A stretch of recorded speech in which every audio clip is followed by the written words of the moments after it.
Good evening, everyone. Welcome to the October 21st Johnston County Planning Board meeting. We appreciate you being here this evening. As is our custom, we'll begin with the Pledge of Allegiance. I'll ask Mr. Little to lead us. I pledge allegiance to the flag of the United States of America and to the republic for which it stands, one nation, under God, indivisible, with liberty and justice for all. Next on our agenda is approval of the minutes from the September 16th Planning Board meeting.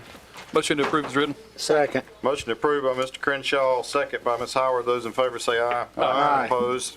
Minutes are approved. A word before we begin subdivisions. We have an extremely full agenda tonight, and obviously we have a lot of people here that wish to speak relative to items on the agenda. First of all, we appreciate you being here this evening, taking time out of your day to come to the meeting. We are very respectful of your opinions and comments and want to hear them, but given that we have a very long agenda, I will ask you to also be respectful of the people that come after you on the agenda, and hope that you'll help us work through this as expediently as possible. Given that the burden of proof is on the applicants, we're going to give the applicants the time they need to present their case, but I am going to ask that if you wish to speak in favor of, if you are opposed to, or if you just have questions about any item that is on the agenda this evening, please try to keep your comments to 5 minutes. I'm not going to keep a timer, but I'm going to keep an eye on the clock. If anybody gets to carrying on, I'm going to ask you to wrap it up. Again, we've got a lot on the agenda tonight, and we want to be able to get through it and be respectful of the people that are toward the end. As it relates to subdivisions, I'll remind everyone that the vast majority of land in Johnston County, including the land on which all of the subdivisions that are before us this evening are zoned agricultural residential. Therefore, it is not the authority of this board to determine whether a subdivision is appropriate for a given area, only that it meets our codes and ordinances. Given that we are the final approval body for preliminary plats related to subdivisions, the subdivisions portion of tonight's meeting is quasi-judicial, so I will need you to be sworn in, and I'll also ask that you keep any testimony relative to a subdivision relative to the codes and ordinances of the county. So again, if you're going to speak relative to a subdivision, whether you're the applicant, whether you're in support of, whether you're in opposition to, or if you just got some questions you want to help get answered, which we're happy to do, I will ask that you now stand and raise your right hand and be sworn in. Do you affirm that the information you're about to provide is the truth, the whole truth, and nothing but the truth, and this is your solemn affirmation? I do. All right, one more note. I will remind everyone that quantity and quality are not the same thing. If you hear someone tonight give testimony that is substantially similar to the testimony that you're going to give, we don't need to hear the same thing 10 times over. If it's said, it's heard, it's on the record. So again, we don't need the same testimony over and over. If you've got something new or you've got a question, by all means, please come see us and we'll help you get that answered. And please, when you come to the microphone, give your name and address so we can have that for the record. So again, appreciate everybody's attendance tonight. Appreciate you helping us work through this very, very lengthy agenda this evening. Mr. Morrow will begin with subdivisions. Yes, sir. First up is Seahawk Crossing. Owner is James McKenzie. Developers Darrell Evans Development, LLC. Surveyor or engineer is Stocks Engineering. Its location is NC Highway 210 east of Lassiter Pond Road in the Smithfield Township. It's served by the Wynn Fire District and Wilson Mills Rescue Squad. It's 19.62 acres, 23 lots proposed, Johnston County Public Water, individual septic tanks. Traffic count, last one recorded was in 2023, and that was 4,900 vehicles per day. This portion of NC Highway 210 appears on the Comprehensive Transportation Plan as an existing boulevard needing improvement.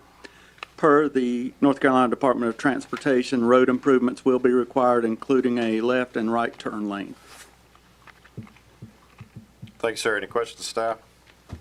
All right, who'd like to be heard on behalf of Seahawk Crossing? Good evening, Board. Ethan Averitt with Stocks Engineering, representing the developer, 801 East Washington Street, Nashville, North Carolina. I did just want to point out a couple things that were here. The TRC review asked us to slide the mail kiosk farther away from the road. NCDOT minimum is 100-foot neck. We actually slid it an additional 50 foot, but did want to keep it out from in front of that lot 23. But we did slide an additional 50 feet in, and then we do acknowledge that we will have to meet NCDOT's requirement and install a left and right turn lane, even though that's not shown on this map. We will be meeting that criteria. And I'd be happy to answer any other questions that you have. Thank you, sir. Anyone else like to be heard as it relates to Seahawk Crossing? All right, bring it back to staff. Staff recommendations, preliminary approval subject to conditions and requirements in the staff report. Motion to approve. Second. Motion approved by Mr. Sasser, second by Mr. Crenshaw. Those in favor say aye. Aye. Opposed? All right, Mr. Marr, Chase Track. Sorry, I guess I should have mentioned the subdivision is approved while you're flipping there. I'm sorry. You're good. Okay, next up is Chase Track. Owner Timothy and Susan Chase. Developers Cloudbreak Investments LLC. Surveyor engineers Becker Morgan Group. It's on NC Highway 39, just south of Old Dam Road in the O'Neills Township, served by O'Neills Fire District and THS Rescue Squad. It's 22.19 acres, 24 lots proposed. Johnston County Public Water individual septic. Last traffic count reported was in 2023, and that was 4,500 vehicles per day on NC Highway 39. This portion of NC Highway 39 appears on the Comprehensive Transportation Plan as an existing major thoroughfare with adequate design capacity. Per North Carolina Department of Transportation, road improvements will be required on NC Highway 39. Thanks, sir. Any questions, staff? Thank you. Who'd like to be heard on behalf of Chase Tract?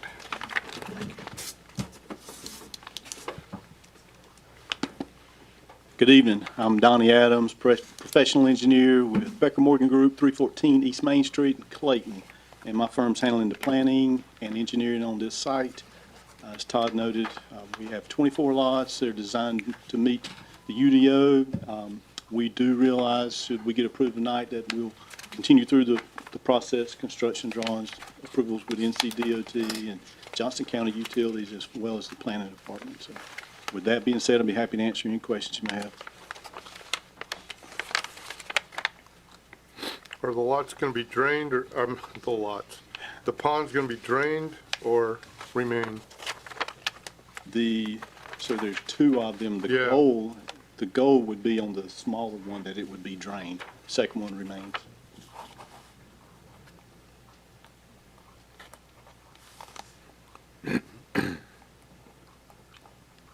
Any other question?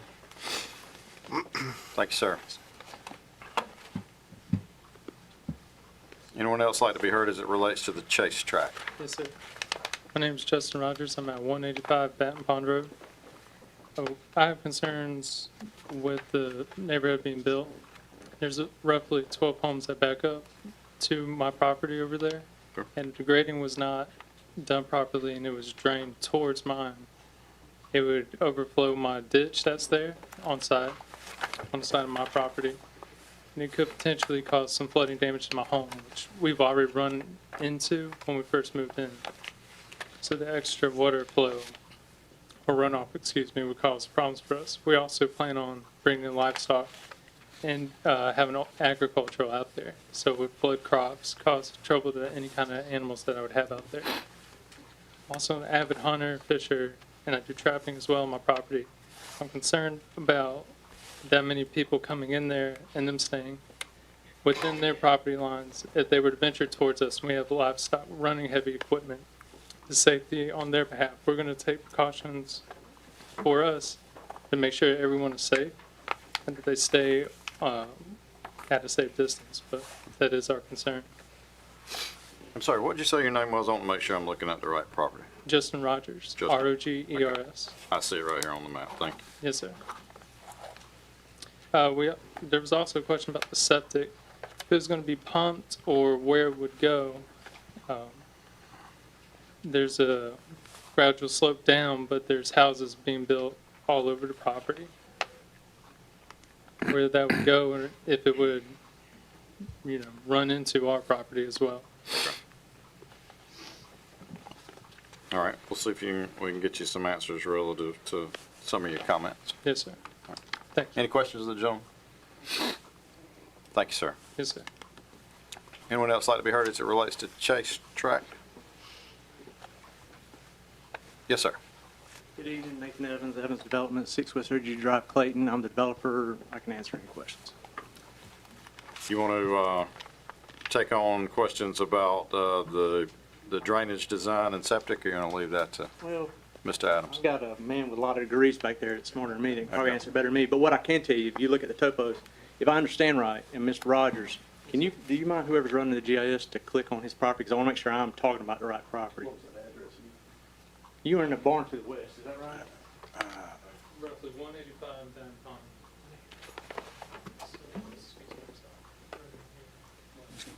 Where's his house at? It won't show yet. Oh, I know the house you got. Okay. Yes, sir. So if you look at it, and I'll talk to Mr. Rogers and the board, if you look at it with the tow hose, he was worried about stormwater. Well, the water doesn't run in his direction. It effectively runs north to south, and he's west of us. So you wouldn't have any issues with that. I know you said something about the septic. Obviously, the Environmental Health Department's not going to approve any system where the septic is leaching up through the ground, so that would be a non-issue.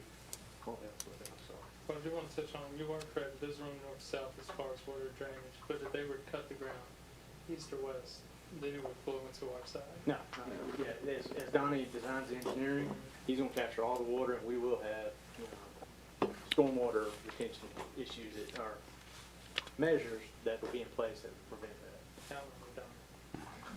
I'll give you his address. Yeah. And look, I'll give you my number after, you can always call me if you see a problem. I would appreciate it. Yeah, And then, as far as agricultural livestock, can't help you with that. would you consider running a fence along What kind of fence? as long as it would keep? Like, are you talking about a livestock fence or? So a we'll, visual barrier? hang on, we can let that conversation happen after. We, I'm sorry. All right, well, Yeah, no we'll problem. talk after that. any other questions? Any other of the gentleman? questions? No, sir. Thanks, sir. Yes, sir, thank you. Anyone else like to be heard as it relates to Chase Track? Okay, bring it back to staff. She would. Oh, I'm sorry. Yes, ma'am. I'm sorry. I missed you. Sworn in. Yeah, she wasn't sworn in. Oh, that's the Fitzgerald. Neither. Okay. Were you sworn in before the meeting? No. Okay, if you'll raise your right hand. Do you affirm the information you're about to provide is the truth, the whole truth, nothing but the truth, and this is your solemn affirmation? Yes, sir. Thank you, sir. If you give us Okay, your name and just a address, couple please. items. I'm Alan Brady, Robert Allen Brady, Okay. and I live 5449 39 Highway, where old dam comes out in front of our house. So our property would adjoin this property on the side, left side, and the rear. Yes, sir. Okay. The first item, what price range housing are we talking about for this development? Okay, that, we don't know the Anybody have answer to that? that, and that's not something that we consider relative to the approval of subdivision. Okay. And of course, like, this is our family farm, and it's an extremely busy highway at that intersection already. And we have a concern with adding 50 or 60 more vehicles going and coming beside us, behind us, the noise factor.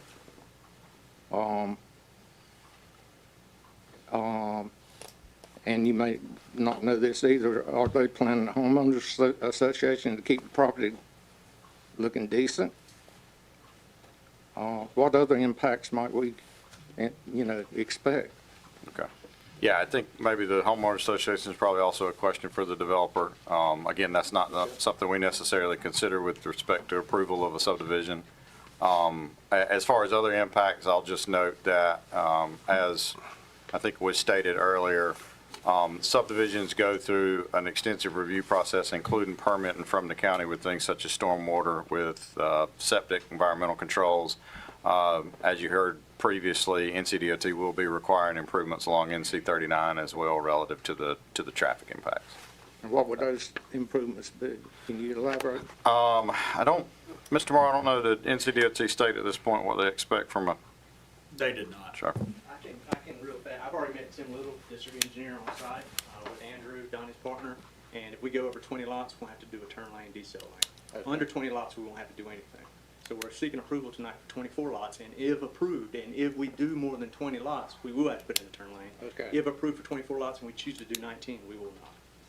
That's per our meeting with Tim Little. One other question is Sure. where you have the entrance coming in, the Yes. street, the housing that is currently there, the old farmhouse, is it gonna be, yeah, I assume it's gonna be removed and all the outbuildings removed. To be determined. I'm going to do everything in my power to leave it because I like that old house. So I prefer to keep the old house, but right now, in the plan contemplated, we're seeking approval for taking it out if we have to. But if we can figure out a way with Tim Little DOT to leave it, then we're going to leave it. But to be determined. Thank you very much. But I don't mind keeping, you can get my number 2, and I'll keep you in the loop. You can call me with any questions as it goes. Okay, thank you very much. Yes, sir. Thanks, sir. Anyone else? Okay, bring it back, staff. Staff recommendations, preliminary approval, subject to the conditions and requirements in the staff report. Make a motion to approve. Second. Motion to approve by Mr. Crenshaw, second by Ms. Howard. All those in favor say aye. Aye. Opposed? Subdivision is approved. Next on our agenda is Railstone Crossing.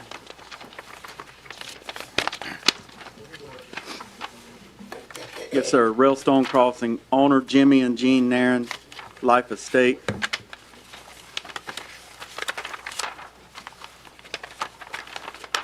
Developers Caruso Homes, surveyor engineer Stocks Engineering. Its location is Atkinson Mill Road, west of NC Highway 39 in the O'Neills Township, served by O'Neills Fire District THS Rescue Squad. It's 47.11 acres, 35 lots proposed, Johnston County Public Water, individual septic. Traffic count for this portion of Atkinson Mill Road is not available.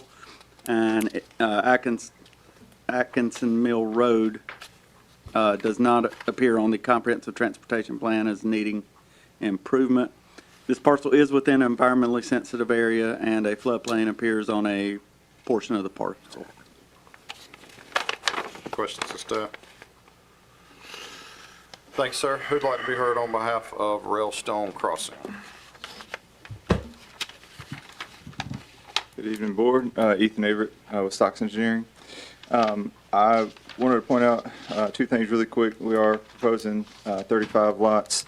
The buffer that comes through lots 27 through 35, we actually just got the determination today that it is not a buffer feature, so that will go away. There is obviously a ditch there that is carrying some water perennially, but that is not a buffer feature. And then secondly, TRC pointed this out, I did not clearly label the mail kiosk, but it is right there on the right as you come in, again with a 100-foot stub from the, or neck from the edge of pavement. And I'd be glad to answer any other questions that you might have. The pond on Lot 8, is that going to be deeded to one property owner? Is that going to be in a homeowners association? Correct. As it is right now, it would be just Lot 6, actually. But yes, it would be just that one. And that feature is actually not buffered either in the same letter. But that would just be owned by the owner of Lot 6. Okay. Other questions, gentlemen?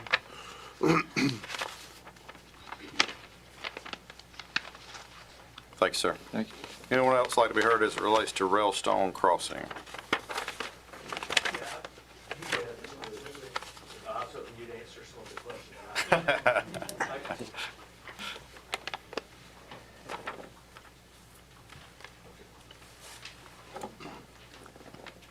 Good evening. Good evening. My name is Glenn Wheeler. Excuse me. I own the property at the very end of Atkinson Mill Road, down near lot 11, I think it Yes, is. sir. And I just had a couple of questions. I heard you say that the environmental has been determined before you approve a subdivision. So, like you mentioned, there's a lot of very sensitive waterway and riparian buffer running through that property. Some of it running right through the middle of the lots. I guess planning doesn't care about that so much? Can they sell a lot with a stream and a riparian buffer running right through the middle of it? I mean, I'm just asking a question. Yeah, so environmental health gets involved as it relates to the determination if there is enough suitable soil on a lot for a septic permit. We do see from time to time lot lines change, lot counts change after approval. This approval effectively establishes a maximum lot count they can go down, and that does routinely happen. As it relates to the buffers that are on any of the lots, the rules that regulate those buffers do stay in place with the homeowners in terms of what can be disturbed and what cannot be disturbed within those buffers. Okay, all right. Also, And I did think I heard the engineer say that 27 through 34 have been determined not to be in a buffer. Is that correct, Ethan? Correct. Yeah, but the buffers adjacent to your property yes, sir. It's still in. is still in place. Yes, sir. Yes, sir. Just a general question, and I know you've probably already taken this into account, but I'm just curious. I'm just doing an estimate here, 35 lots. Most people have 2 cars to the house minimum. That's another 70 cars on that little stretch of road right there. And the road's kind of gotten banged up pretty bad just for the other subdivision that's across the street. That's not showing on this map. And also, and I mentioned at the last planning board meeting, and I never really got a response from it. Where Atkinson Mill Road joins 39 is at a 45-degree angle. When the other subdivision was built, there was if I'm not mistaken, there was a 4-way stop there. So people had to come to a complete stop on Highway 39. Now there is a roundabout. And when people come across the top of that hill, which obviously you can't see right there, they're doing 60, 70 miles an hour when they top that hill. You've got a 45-degree angle there. It's extremely dangerous. And we've got a lot of new neighbors now with the other subdivision, and we're getting ready to have a minimum of 74 cars going in and out. I'm just making a statement. It's a very dangerous place right there. Traffic is on top of you. When they come through that roundabout, they're flying over top of that hill. I don't know how many times I've pulled out, and they've been all over my bumper, and I'm afraid somebody's going to get killed there before it's over. I don't know what can be done about that. Those are my 2 main questions. Obviously, my neighbors up and down the road are not going to be happy about it. They're going to have especially the first 3 lots coming off of Highway 39. They're going to have a road right almost in their backyard, and light pollution, and the stream is going to have a lot of runoff, but I know you've already dealt with all that with environmental, but those were my basic questions from my perspective. Thanks, sir. Any questions of the gentleman? Oh, thanks, sir. Thank you, appreciate it.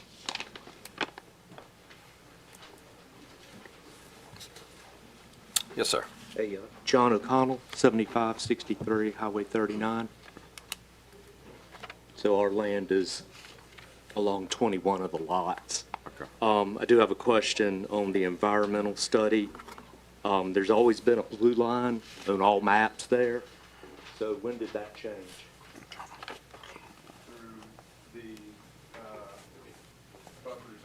Yeah, well.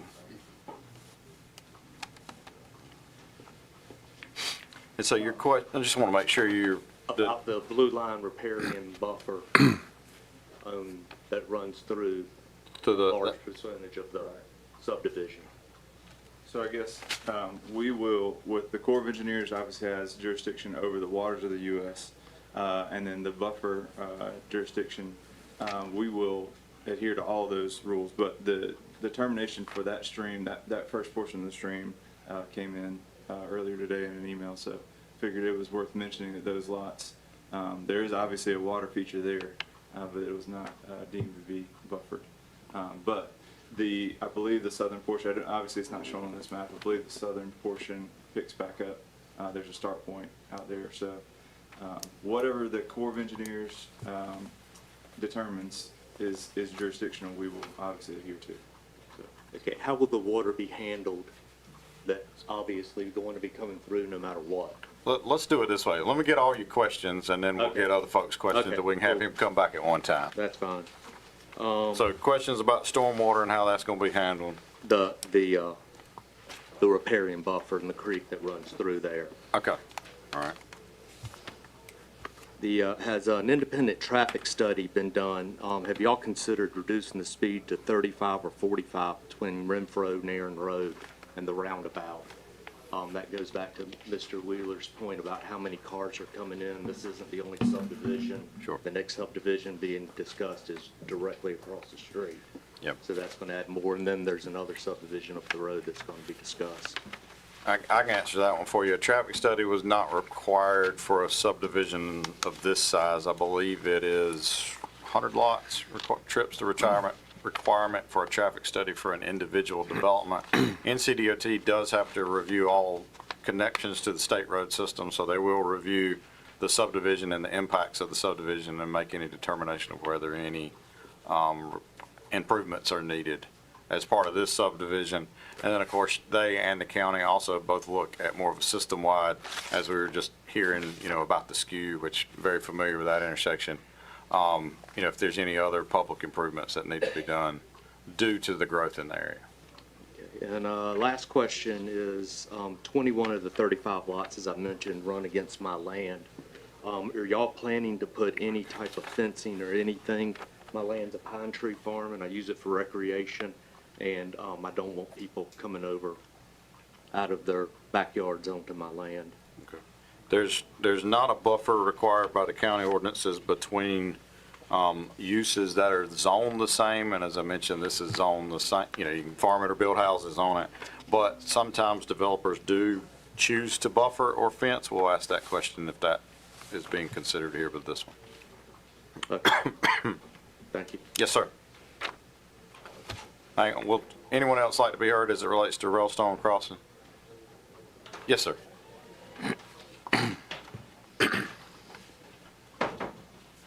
Andrew Wheeler, I'm here on behalf of Axon Milling Company. My father, myself, and my brother, we're an adjacent property owner to this subdivision. We are zoned commercial.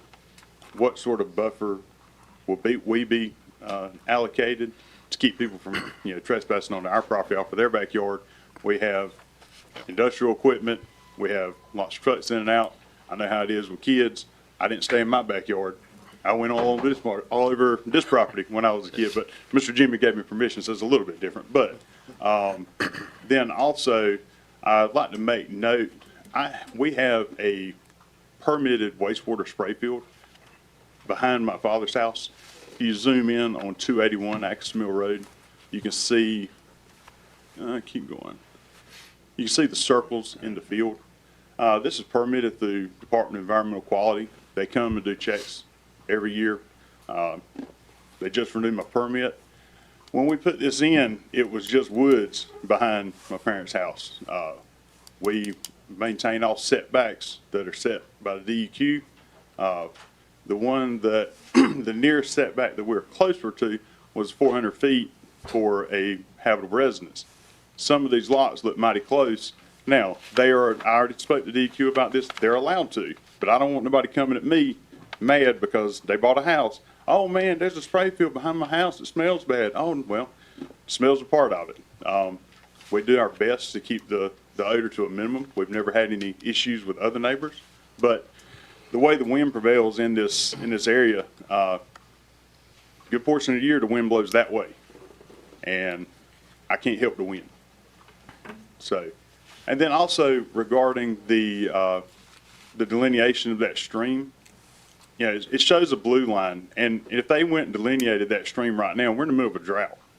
Of course, it's not going to show the features that and I realize this is environmental health. I've been through this before with another stream, and the time of the year definitely makes a big difference on what you find in that stream.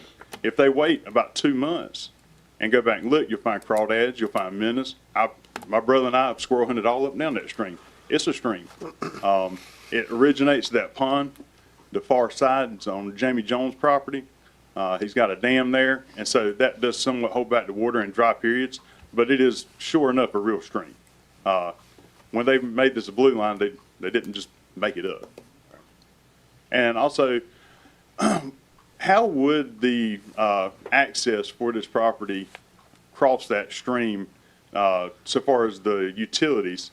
The bedrock is very close to the stream surface there. I know if you go behind my parents' house, the bedrock literally comes out of the ground, the water runs across it. Just curious what sort of environmental impacts this will have on that stream to get through that sort of a soil. That's my questions. Okay. Is that, do you have that parcel of land where you do the spraying? Is that in a voluntary ag district?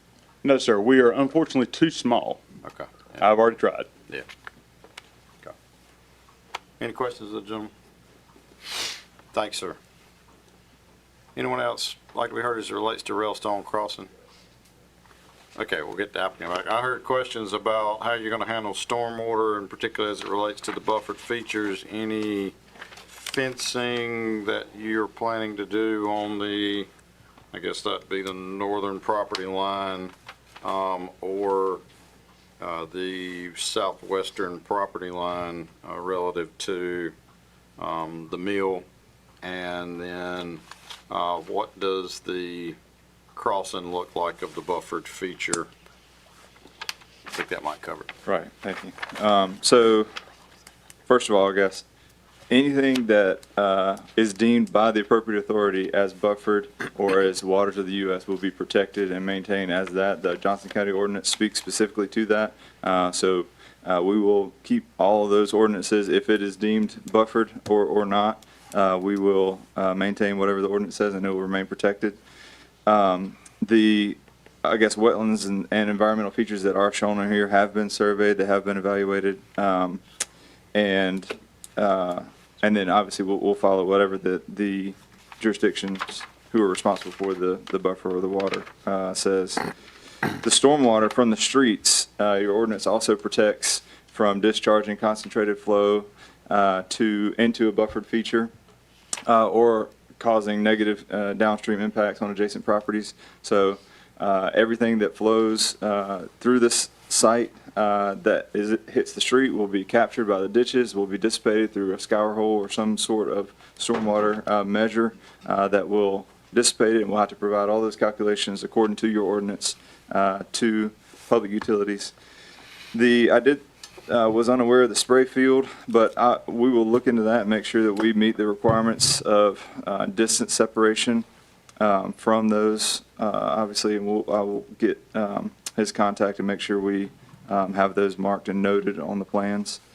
And then the stream crossing, we will obviously, if it is blue line stream right there where we do show a current crossing of the stream, we'll follow all of the DEQ and NCDOT standards for utility and street construction through it. It all have to be permitted before any disturbance takes place of the stream.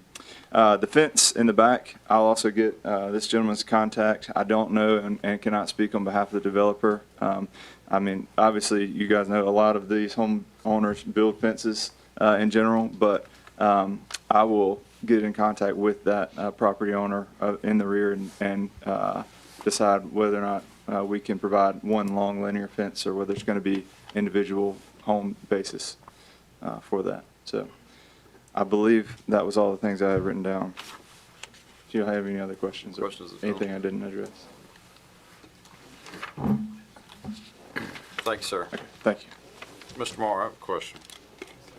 Does our ordinance require a buffer between residential and commercial for new developments? Thinking specifically about the mill.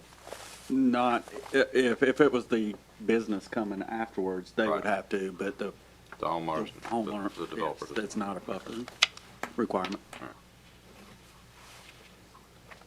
Okay. Go ahead. Staff recommendation, preliminary approval subject to the conditions and requirements in the staff report.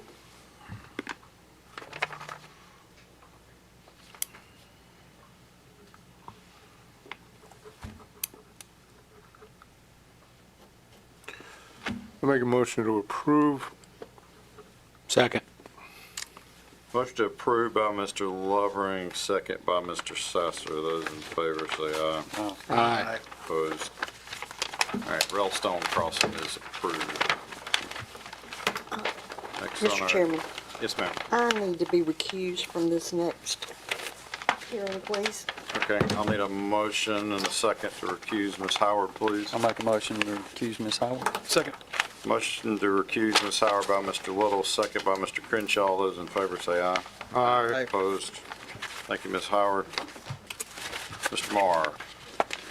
Yes, sir. This is O'Neill Tract on NC Highway 39. It's the owner is the estate of Johnny O'Neill. Developers MHB Development LLC. Surveyor engineer is Bass, Nixon and Kennedy Incorporated. Its location is NC Highway 39 at the intersection of Renfro-Narren Road in the O'Neill's Township. It's served by O'Neill's Fire District THS Rescue Squad. It's 67.62 acres, 42 lots proposed. Johnston County Public Water, individual septic. Traffic count for NC Highway 39 is 3,800 vehicles per day. That was in 2023. This portion of NC Highway 39 appears on the Comprehensive Transportation Plan as an existing major thoroughfare with adequate design capacity. This parcel is within the environmentally sensitive area. However, no floodplain appears on the parcel. A reverse landscape buffer will be required for all lots backing up to NC Highway 39 and Renfro-Narren Road. Per the North Carolina Department of Transportation, road improvements will be required for NC Highway 39 and also possibly Renfro-Narren Road, depending on upcoming counts. In regards to direct driveway access onto Renfro-Narren Road and Creech Church Road, major subdivisions to be located on a local road shall be so designed that there shall be no more than one direct residential driveway connection per 500 feet along the same side of a local road, unless it can be demonstrated that the proposed subdivision cannot be physically designed, no reasonable alternative exists, or it would create an unreasonable hardship without a corresponding public benefit to prohibit individual driveway access onto a local road. Also from the Johnston County Land Design Manual on developments creating 4 or more lots, where no easement exists and where the parent tracts have direct road frontage, an easement shall not be allowed. The development must dedicate a right-of-way meeting the requirements of this section. With that being said, a waiver may be allowed if determined by the planning board that in pursuit of this section, a hardship is created upon the property that provides no benefit to the safety, welfare, and quality of life of the public.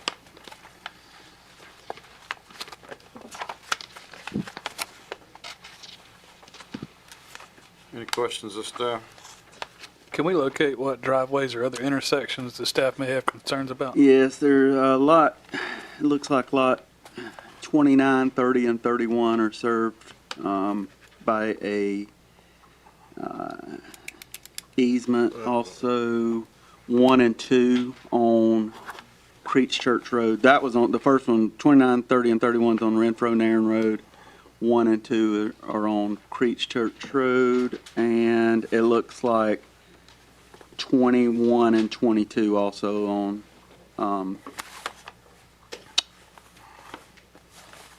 Renfro-Narren Road. Thank you. Other questions, staff? Thanks, sir. Who'd like to be heard on behalf of O'Neill Tract?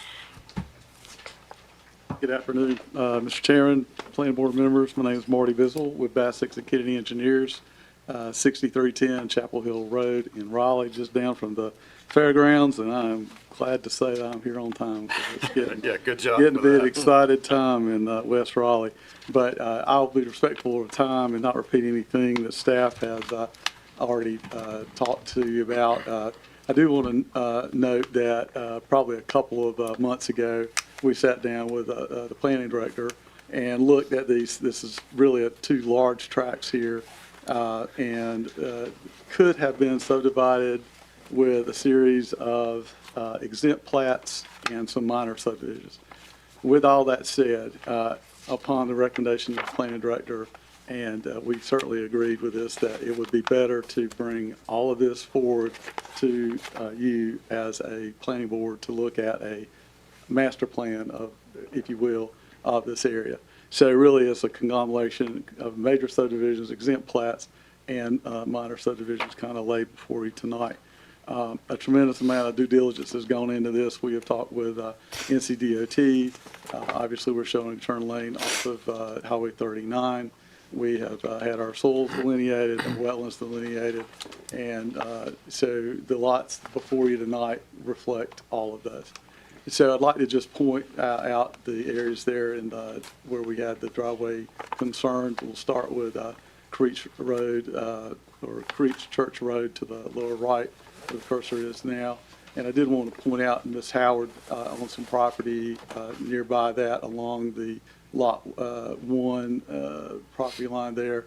We have actually had, her concern was that access would still be maintained. There is a dirt path there now.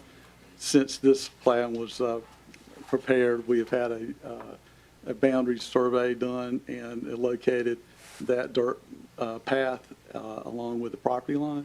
The majority of that along the rear of that property that actually gives access to that is on her property. Although it does kind of split the property line at certain points, our research does not show that there is a access easement there, but I've assured her that we will bring that forward to the developer who is not here tonight.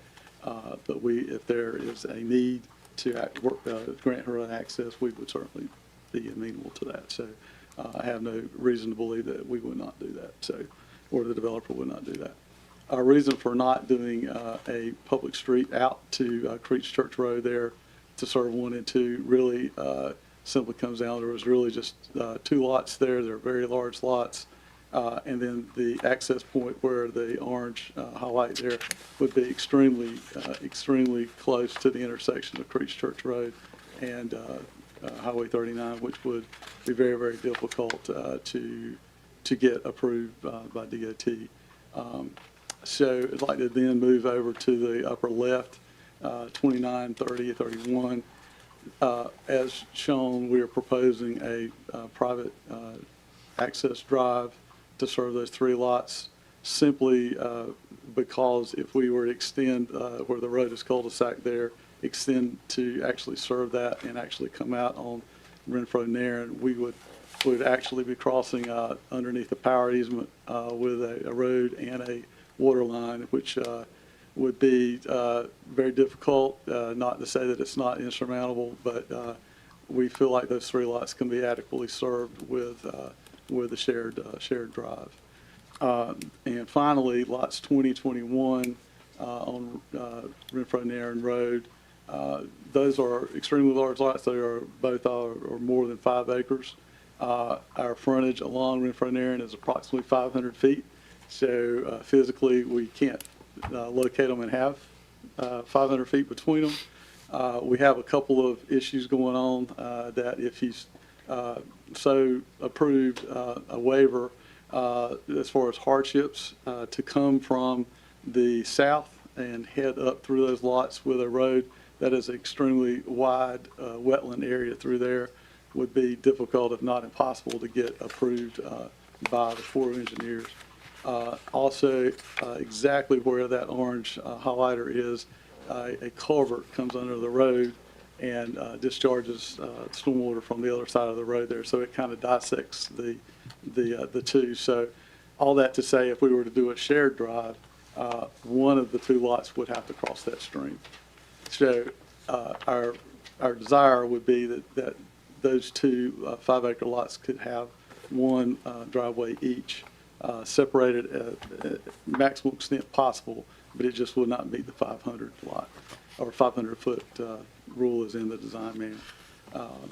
But if it's not the will of the board, we can definitely look at a shared drive if that's the will of the board. So with that, I thank you for your time. I'm here for any questions and appreciate your support. You said 21, 22 are about 5 acres or so apiece. What's the size of 1 and 2? 1 and 2, I'm going to guess, Mr. Chairman, about 1.5 acres. They're about 1.5 acres. Okay. And how far is the proposed driveway from NC 39 on Creech Church Road? What is that distance? That is a great question. I think I might have that, Mr. Little. Well, they're almost to. It's on the next page. I got you. Thank you. Actually, get my glasses up, I can tell you. That is approximately, probably a little over 200 feet to the center of the shared drive that we have now. Total road frontage on East Creek Church Road is about 490 feet.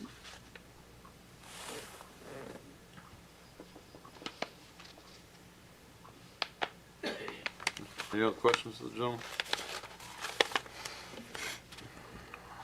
Thank you, sir. Thank you. Anyone else like to be heard as it relates to the O'Neill tract? Yes, sir. Hello, my name is Scott Gustafson. Well, good morning, good evening, I guess. Yeah. I have the track at 9825, which is the adjacent to 1389, all the way through 8.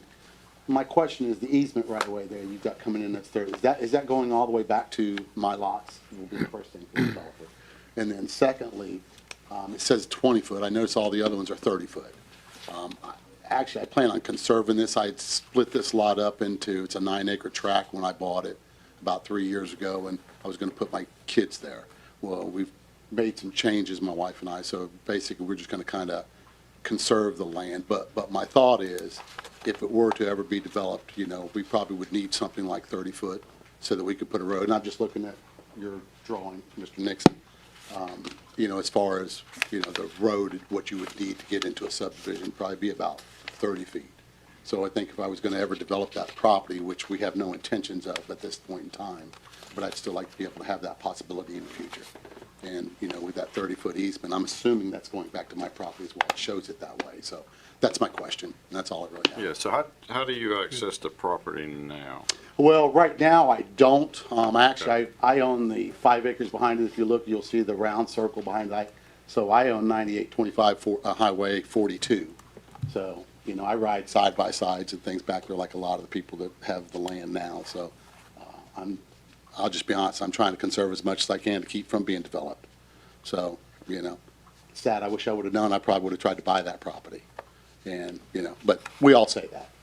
But again, that's just my one concern that I have.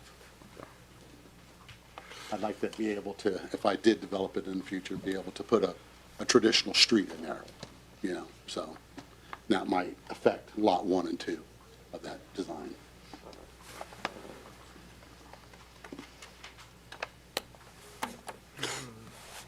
Okay, well, yeah, we'll ask about the easement, make sure. Thank you. I was just trying to spot it on the map in the right spot. Thanks, sir. Could I just add something about that? Yes, sir.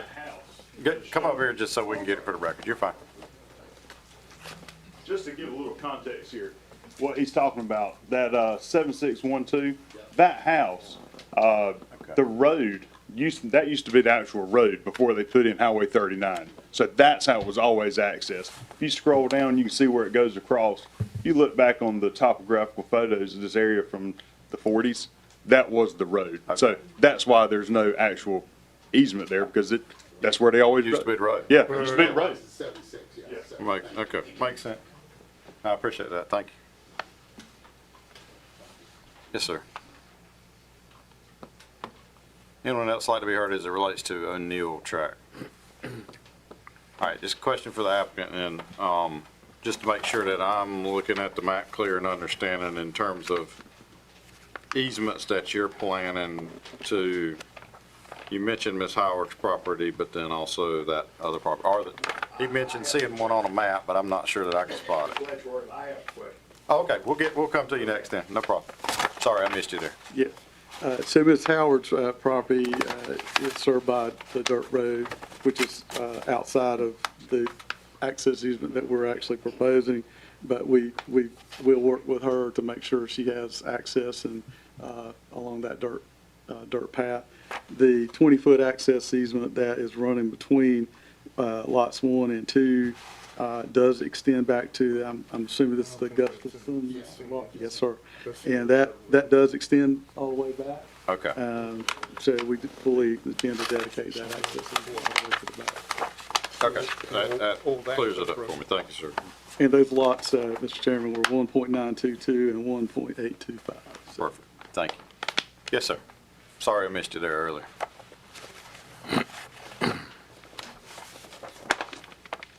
Sonny Howard, I think my wife said she'd better get out of the kitchen while she could. So. What's your address, if you don't mind? Yes, sir, 221 West Woodlawn Drive here in Smithfield. Thanks, sir. Yes, sir.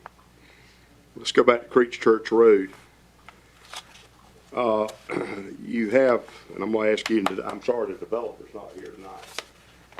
you have one, excess drive off, you said it was about 200 some feet from 39, is that correct? Yes, sir. Okay. Now, if you come from 42 back to Creech Church Road, there is a very sharp right there, and I'm right on the corner on the ditch. Now, how are you gonna propose that? You can ask me the questions and I'll get Okay, okay, all right. How are you gonna propose for me to make that right-hand turn? Cause I mean, I am literally on the ditch. Okay, I want to make sure I understand where you're at. I'm on the easement, On the easement. at Creech Church Road. Yep. Okay, gotcha.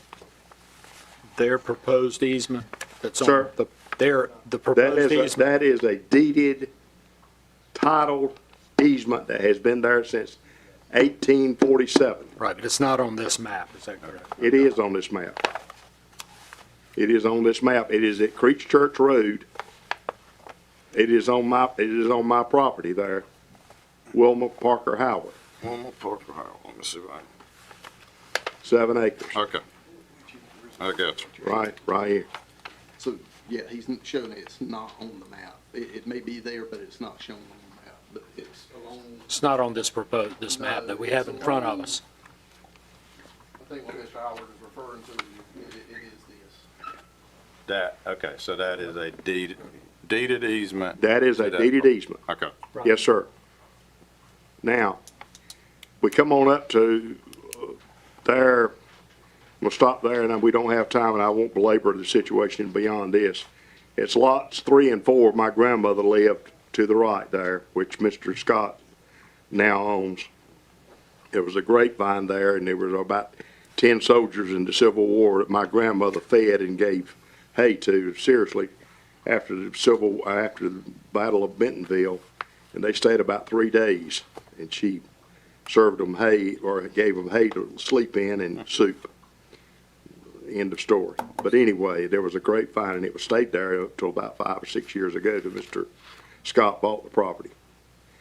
Now, at the end of the easement at Lot 3, there has been an easement there since 1847 that has gone out to 39, which is another 340-something feet. Mr. Johnny O'Neill owned that, both sides of that, but there was an easement. Now, you are telling me as a developer that you're taking that easement away. Okay. I'm asking, are you taking that easement away? All right. Is that a deeded easement also? That is a deeded, titled, granted easement since 1847. Is that between lot 3 and 2? Well, you see where the bold arrow is? That goes from Creech, that would go all the way to 39. Okay.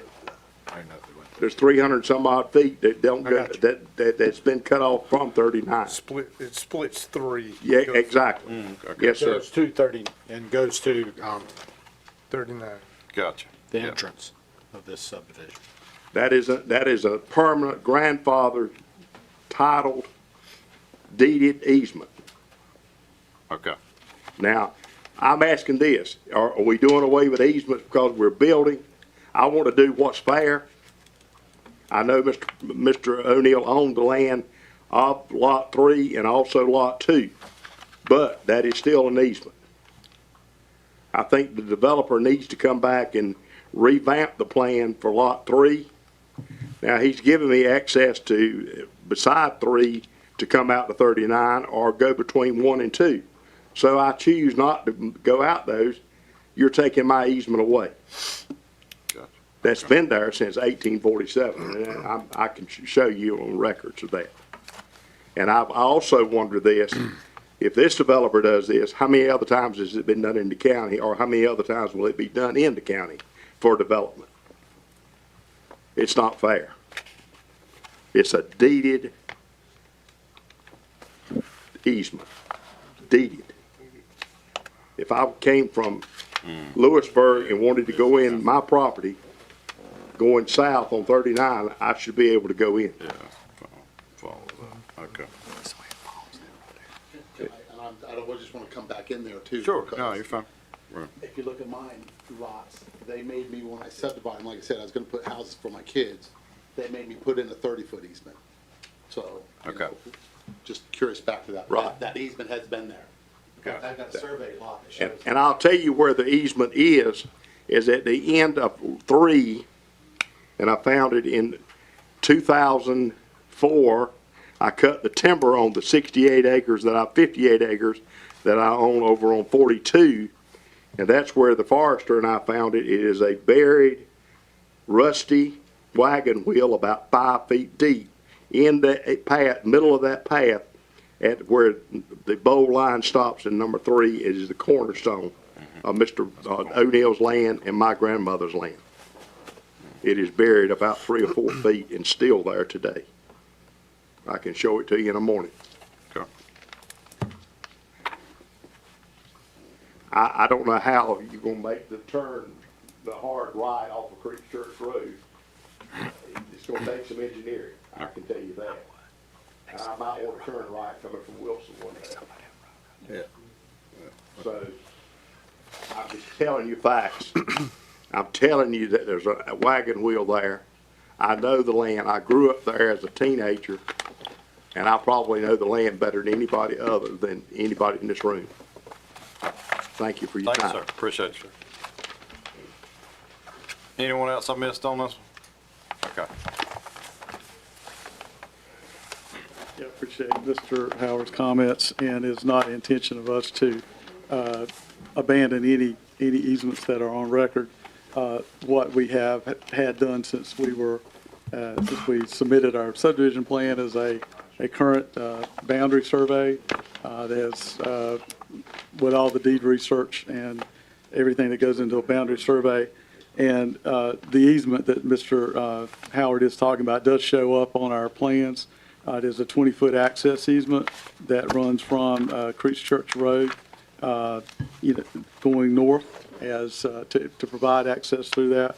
It does follow closely a dirt path, and it's referenced here. I'm more than willing to show you our map here, but it is property, so, but it does show up here. So this is the deeded easement as it's marked? No, it would be, it's close, the one that we are proposing is that one. Yeah, we're proposing that one. Right. And then there's an existing one off, behind those lots there. But does it cut through number 3 all the way to the? Our records do not show, we show a dirt path, but it does not show an access easement. That's what our research records are showing. Now, I think Mr. Howard's testimony was that it goes from there to here. Continues right on through 39, yes, sir. Right, That's where my mailbox is. Yeah. Yes, sir. 6. yeah, and So that's what his That's testimony the is. easement, that's the permanent, And that's deeded yes, sir, Okay. in that location. yes, sir. we are more than willing to go back and look at that. This is signed by a licensed surveyor, and it just doesn't show it going out there. It does show the dirt path, but we are more than willing to work with you, Mr. Howard. We do not want to cut off anything. It just shows the easement kind of stopping there on the property line, so just doesn't take it through there, but Okay. more than willing to work with you. Yes, sir, I understand, and I'm all for the building, the development, it's only gonna, you know what, to my property. We got you. Okay. Understood. I mean, All that's right. no brainer. Thank you, sir. Any other questions? We'll bring it back to staff. Staff recommendation was denial due to the lack of required driveway separation on Renfro Narren Road and direct driveway access on Renfro Narren Road and Creech Church Road that don't meet the requirements for a major subdivision.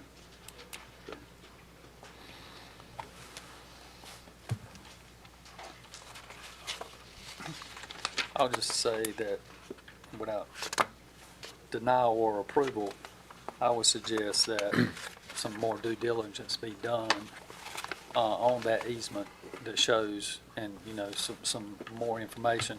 And also to look at other ways around those 7 lots that are basically being served individually. I would agree with That would meet the criteria that staff is asking for. There's a lot of unanswered questions right now. So I guess the question is, can Can this be tabled, or we need to take a vote on it? We can absolutely table, I mean, if that's your desire. I mean, that would be my suggestion, that it be tabled until you have time to do some more due diligence, sir. Developer is willing to provide shared drives for lot 20 and 21. And if it's so, it's the board's will that the cul-de-sac street be extended to serve the 29, 30, and 31 beneath the power easement, we would agree to do that as well.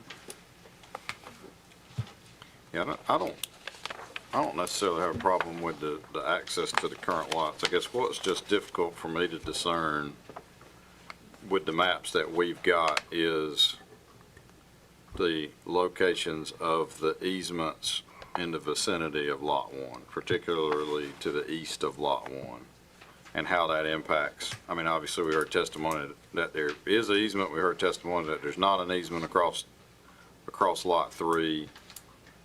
I feel like that substantially impacts that lot and also could substantially impact 1. I think I'd like to see that cleared up a little bit. But again, I don't necessarily have a problem with any of the rest of the access, but that's me personally. Yeah, I was gonna say that, except where this easement comes into that, I mean, it comes right in there to the subdivision and the highway. I mean, that's a 3-point intersection now. And I'm sorry, which intersection? If in fact this easement does exist deeded and comes right into there, we're talking about 3 roads intersection, basically. Yeah, absolutely. And that's a big question. Yeah, and I would say to that, not to go against anything Mr. Howard said, the survey that I'm looking at is a recent boundary survey with all the deed research and sealed by a registered land surveyor, showing that easement does not extend all the way there. But I can tell you, we will definitely do, and obviously you brought up a great point, we can't bring a road out at a 3-point intersection like that. We can, you know, if we need to configure our easement out to that road, our proposed road between 3 and 4 to provide access, an access easement, well, we can certainly do that.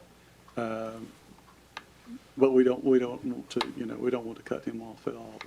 Obviously, with the easements that are there, there would be access out to a public right-of-way, which is Creech Church Road. Right. And I think that's Mr. Little's point, that more due diligence is needed to settle these questions before we take a vote on it.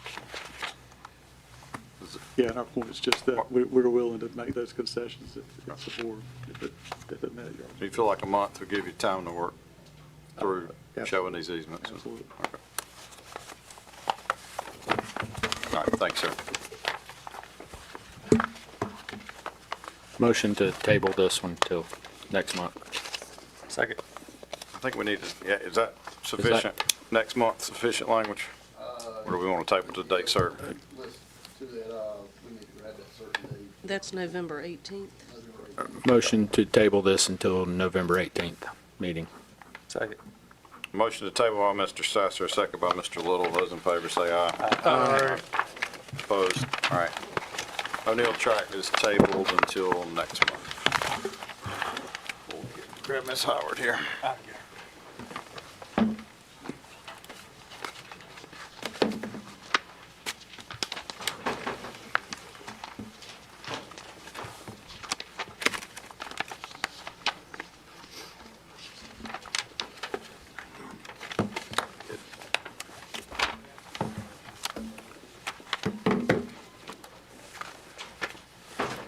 Okay, next up is Junior Road Track. Owner is Lori and Jack McLam, Yvonne and Brian Batten, trustee. Developers RRT Development LLC. Surveyor engineer is Stocks Engineering. Its location is 1794 Junior Road in the O'Neills Township. Served by Shoe Hill Fire and THS Rescue Squad. It's 63.32 acres, 47 lots proposed, Johnston County Public Water. Individual septic. Traffic count is not available. This portion of Junior Road does not appear on the comprehensive transportation plan as needing improvement. A reverse frontage buffer will be required for any lot backing up to Meadow Road.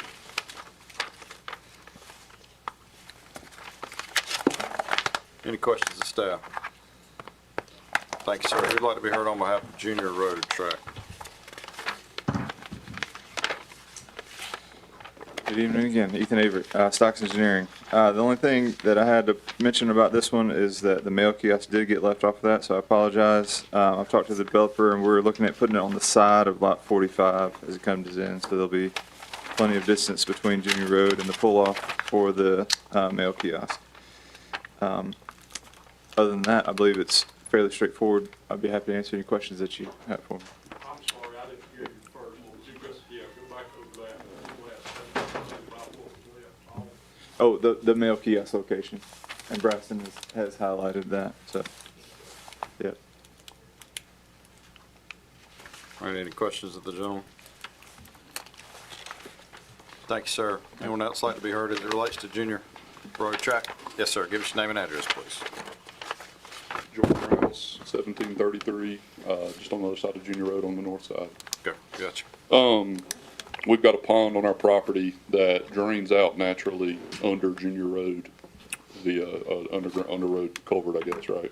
So in heavy rainfalls, hurricanes, et cetera, we've had that back up. So what's the plan for that release to continue naturally through all that? That's trees and just, you know, what I'd call marsh. Secondly, that's in a curve or close to it, and my driveway's in a curve, and lesson learned on my build, never do a driveway in a curve. But heavy volume, heavy traffic coming out of there, people fly on that road. So no speed limit signs anywhere posted around us. My fear is you're talking about, like we're saying, 80 plus, 90 plus vehicles coming in and out of there, in a curve very close to that stop sign. We've got, awesome neighbors on Meadow Road that can't be contained via sheriffs now. I'm just worried about what this means. You go around every intersection around here, there's nothing but tire donuts everywhere. It worries me, you know, putting that many people in our riffraff's harm's way. We also have livestock. I don't want to diminish neighbor complaints, you know, potential complaints on odor and noise, you know, complaints that we've got livestock right there on our pasture in Junior Road.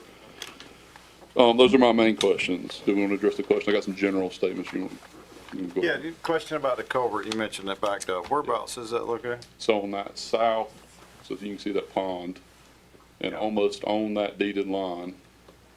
About a 40-inch culvert.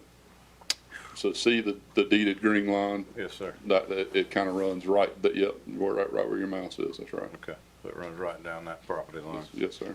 All right, and so it backs up on the. In our pond. So that water, so it's a natural buffer, the creeks that run all the way through our property, undeveloped property. And, that pond has, you know, swollen out and flooded before, and that's natural. That's what I'm getting at. So I mean, if we are creating all this infrastructure, what really is then gonna happen? So it is backed up. Oh, yeah. In As under Junior is. Road Yes. onto this property as is. Okay. Now you're taking away all that natural, get out, what's really gonna happen? Okay. All right. Yeah, general comments? Yeah, so, and I know your comments are this evening, so I'll be quick, but, so we've talked about 5 subdivisions, we're about to talk about the 5th one, in the O'Neill's Township, and we're talking about a 5-mile radius, 200 homes. I was unaware of our population and homeless issue or whatever we're talking about. I'm all for growth, but we're eating up all our precious farmland and rural land around us, and that's tough to swallow. Another general question. I know a lot of North Carolina counties distinguish between ag and residential zones. Why does Johnston County not? It's a good question. I don't know the answer to that. Okay, we need some digging on that. Yep, I think that's me. Okay. Appreciate y'all. Thank you, sir. Yep. Anyone else like to be heard as it relates to Junior Road? Yes, sir. Good evening. My name's Judd Rouse, Jordan's dad. We bought that 20. I would have never guessed that. How come? Well, that's a compliment. I'll take it that way. We purchased that property roughly 10 years ago, and from Richie Creech. I think his mom left a bunch of property in our area. There's 56 acres across from our property that Paul Smith owns. Couple concerns, that culvert and that water getting away from me. My house is just west of that pond on that. He's on Old Beulah, right? Yeah, I'm on Old Beulah, the corner of Junior Old Beulah and Old Dam. That 9550 right there on. Yep, Right there. right there. Okay. My house sits there. The traffic on Junior Road is a lot more than you would think. There's no posted speed limits. And like Jordan said, when he comes out of his driveway, you better have your head on a swivel. Early morning, starting at 5 o'clock, it slows down at 8 or 9 o'clock, and then that evening it picks back up. You're talking about putting 42 homes around a very bunch of rural property. I know Mr. Smith is a gun owner. There is lots of gunfire all day long, weekends more. You know, those 42 homes are going to be hearing stuff. I'm sure a lot of those folks aren't going to be rural Johnston County people. They're going to be hearing and seeing things, and you guys will be hearing complaints. I'm not as overly concerned about the folks as I am the safety concerns with that road and people, 75 to 100 cars morning and evening in that curve. And one other comment I'd make in relation to O'Neill's. Creech Church Road and 42 is a death trap. There are accidents there every week, bad accidents. People are rolling people are rolling through there in Atkinson Mill at 60 and 70 miles an hour, you know, from cul-de-sac, from roundabout to roundabout and all the way to Dave Brewer's, what used to be Dave Brewer's store. That's a very busy road. I know there's plans for 4 lanes coming through there and another roundabout at 222. There's a lot of development going on, and my biggest concern is safety. We've got 5 grandkids, 3 in Wendell and his 2, and it's a little bit unnerving. That's all I've got. Thank you, guys. Thank you, sir. Anyone else like to be heard as it relates to the Junior Road track? All right, bring it back to staff. Yeah, well, question. Thank you. I'll speak really quickly. First, obviously, NCDOT will have to approve the site distance. So we have a little bit of wiggle room there if we need to shift left and right to make sure we have adequate site distance to meet the safety requirements of NCDOT, which is 10 times the design speed. And then I believe, I could be wrong, but I believe that culvert, I believe you're upstream of our development. I believe it's going south. Correct. Correct. So we will not impact the culvert at all, but obviously we will have to meet Johnston County stormwater requirements that will prove that we do not negatively impact the people downstream of the properties directly adjacent and downstream of us. But that culvert it will not be affected by our development. But the lots that back up to that stream or line, I guess it sounds like fair warning that. Correct, yeah. There's a Well, lot of work. if it's holding it on the north side of Junior Road is what it sounds like. So, right. And I believe that's off of, you can see some of the topo on this map. It looks like it's maybe 100 feet even farther to the south of our property. But yes, obviously we'll have to take all that into consideration in our impact to the adjacent property. Is there a buffered stream in that location, or is it just where the? I'm not sure. I don't know see if one. grass in it. I don't see I didn't one have on it on my the map. I but- think it's north. Yeah. Could okay. be, could be, yeah. Yeah, right, yeah. So that- Right, no, it looks like, based on the contours, there's definitely a large draw there, so. And so that dashed line, green dashed line is the property line. I guess I'm not seeing a buffered stream where that buffer would extend onto lots. Correct. 43, 44, 45, 46, 47. I would say in this particular instance, I would probably trust the justification of the soil orthos overlaid on this map versus the blue line. Yeah, the blue lines are The not. soil orthos are taken from a state datum, so that's a little bit different than the blue line.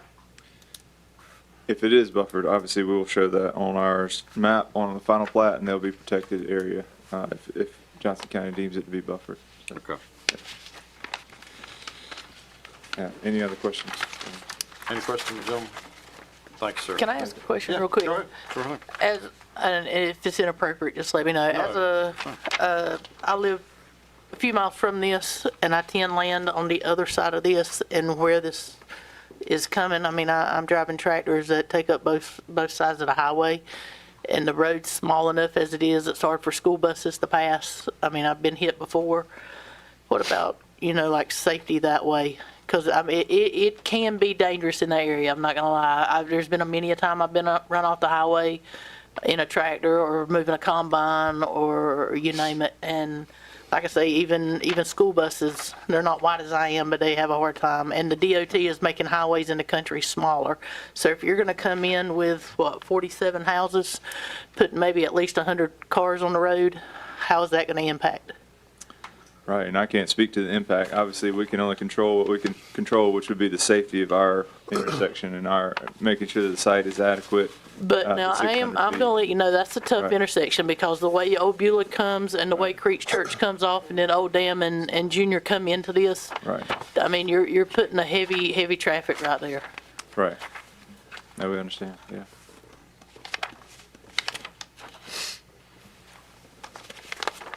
Thanks, sir. Yep, thank you guys. Bring it back to staff. Staff recommendation was preliminary approval subject to conditions and requirements in the staff report. Make a motion to approve. Second. Motion to approve by Mr. Crenshaw, second by Mr. Lovering. Those in favor say aye. Aye. Opposed? All right, Junior Road tract is approved.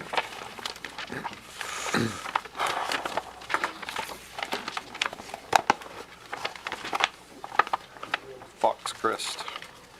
Yes, sir. Fox Crest, owner William and Wiley Pittman, developers FD Raleigh, Inc., surveyor engineers 4D Site Solutions, Inc. Location data is Country Road, just north of NC Highway 42 East in the O'Neill's Township, served by O'Neill's Fire and THS Rescue. It's 57.53 acres, 47 lots proposed. Johnston County Public Water individual septic, traffic counts not available. This portion of Country Road does not appear on the comprehensive transportation plan as needing improvement. A reverse frontage buffer is required for all lots backing up to Country Road.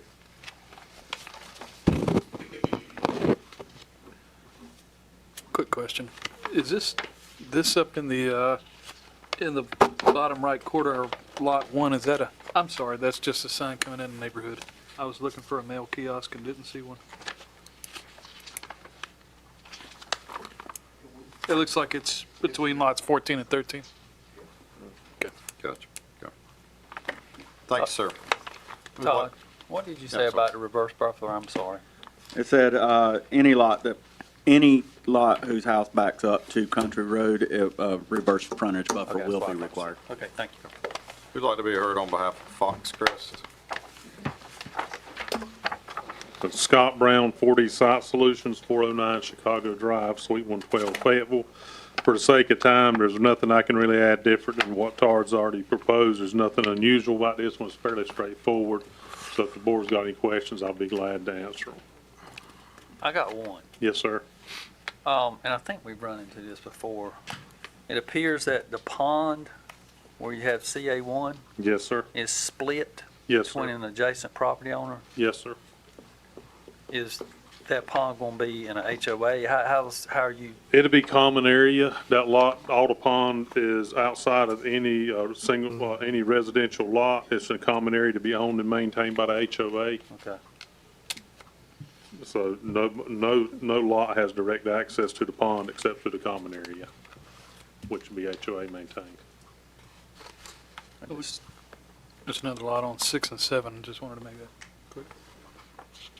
Now, there is Is that a pond a there? small little pond on lot 6, but it's like a very little irrigation hole. We're not planning on doing anything with it. It'll stay in place.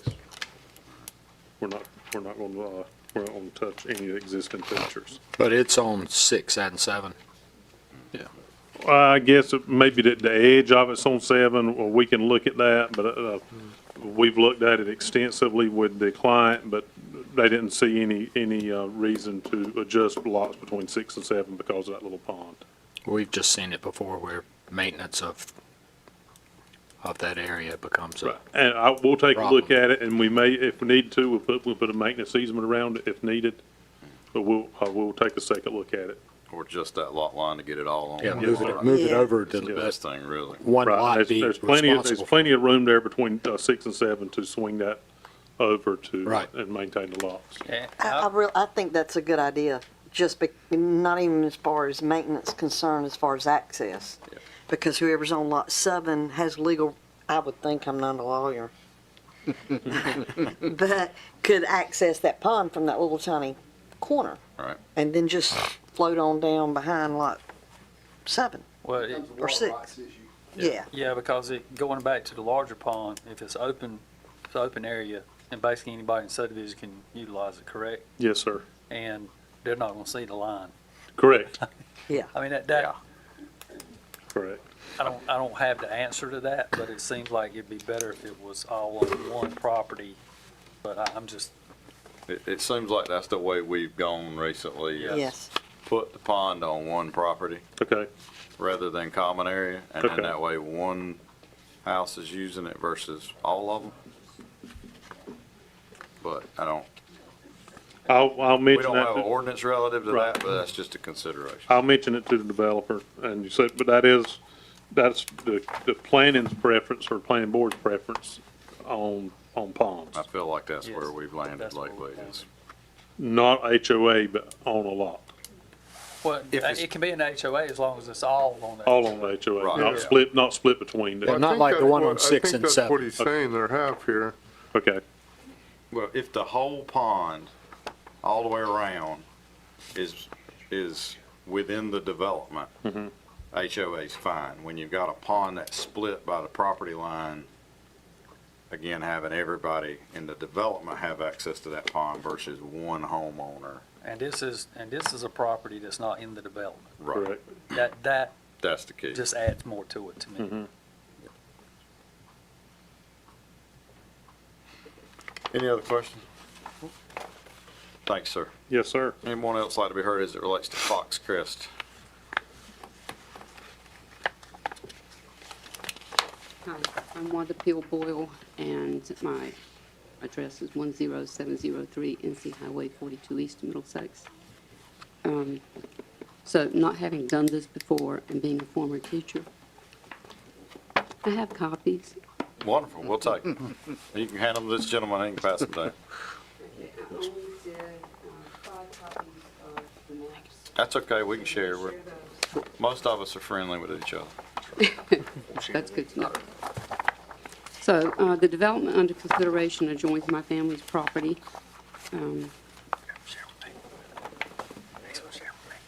And when I was a former teacher, I taught 33 years. When I studied environmental science, one of the things that we did was to study the Neuse. Every other weekend, we were somewhere along the river, and we were interacting with it and seeing how it affected the different things affected it. So I have 4 main concerns over the proposed development. I'm concerned about the overall situation for our community in terms of development, flooding, effects of population on the flooding, and water pollution, traffic, and safety hazards. I would all right, the land being proposed for development was once connected to our family property as one unit. They share similar ecologic and topographic traits. And so, considering that, that's why I have developed these maps, just to give you a little background to some things we're already experiencing. So map 1 shows both farms. You can see how they were once one. You can see the tree line across the top. and the bottom, streams and swamps in those areas. So, the home in which I live is to the north side of 42. It was built by my grandfather. Highway 42 was a dirt road. This is pertinent in that when 42 was paved, the roadway had to be built up. It's a naturally low-lying area. It's easily saturated. It's quickly saturated. Increasing impervious areas associated with increasing development will increase runoff and sedimentary deposition, increasing flooding. So I can illustrate, using our property, some things that are going on with us. Map 2 is what I'm referencing next. It's not just an isolated issue. They're all connected. So the blue line to the north is Spring Branch. That's the heavy blue line. The headwaters are about 1,000 feet above my mother's property, and that's at about 250 elevation. By the time it gets to the back of my house, it's around 234, and that's approximating the USGS maps. The dark green ditch that is perpendicular to the branch, that's east of my mother's house. It's approximately 4 feet deep, 4 feet wide to drain what's coming down from higher elevations. That middle green ditch, that is, my house is a circle on it, has a circle on it. To the east of that, the upper portion from the culvert under Highway 42 consists of a large concrete pipe sections that were covered. I think Daddy covered those in about somewhere in the 1990s. The open part in the back is about 4 to 5 feet deep, 6 to 8 feet wide. These are large ditches, and that's lined with riprap. This is the one that fills until it's level with the ground when hurricanes like Fran come through. All right, there's a dip in westbound lane of 42 there. DOT came out several years ago and looked at it, but I am actually visually noticing it more lately. The light blue ditch to the south of 42, that also is a huge ditch, 4 to 5 feet deep, 6 to 8 feet wide. You can see erosion in the field there across from the culvert going over to Milo, where it's just eroding southward into the field. One of those ditches, my sister and a neighbor and I were fishing in it when I was little, and I got flipped into it, and they literally had to crawl down in there to get me out. It's deep. The light green ditch to the west of my house, this is the upper portion of the culvert. It's completely uncovered all the way down. This is the one that's causing the problem right now. All right, right across you'll see the red area. Those are the drives for Antioch Fire Department. So it's directly across to that. So what's happening is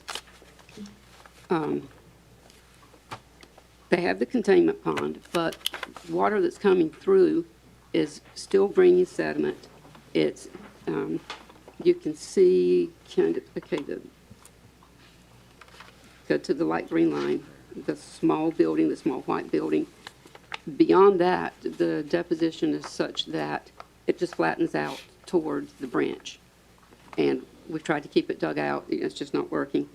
Soil and Water came out. They took a look at it. They said, well, you can do this, but it's still not addressing the issue. So we haven't had that problem until this time, and we've not had a major storm since the fire department has been over there. If you'll look at the next map, map 3, I tried to pull this from the USGS. The light green is, I guess that's where it normally would flood based on the 10-year plan, I'm not sure, or the 10-year storm. But that light green line that goes across shows where the flooding is coming up around the building. It goes on out to the road, and between the two green lines along the edge of Country Road also is flooded. So we're already getting back up in there with this development. So I really have tried to shorten this a lot. So the flooding never occurred with normal heavy rains prior to the new construction. It can now stand as long as a week before it is absorbed. Okay, so the land for the proposed subdivision is similar to ours in that it's bordered by branches, but on three sides. Root branch to the north, Mulatto branch to the west, Spring branch to the south. It is also concerned to me that both sides of Country Road are bordered by a swamp along the north boundary. So, to address my concerns, flooding, I think by now you kind of understand this concern. If we're seeing this on this side, they have a similar situation on the other side. Both of the fields, obviously the soil around the perimeter, I think, is a type D soil. It's saturated very easily. It becomes impervious or impermeable. But the fields are a little bit different. You can see, where the contour lines are closer together. It's kind of sloping down there. That's where those concerning areas are.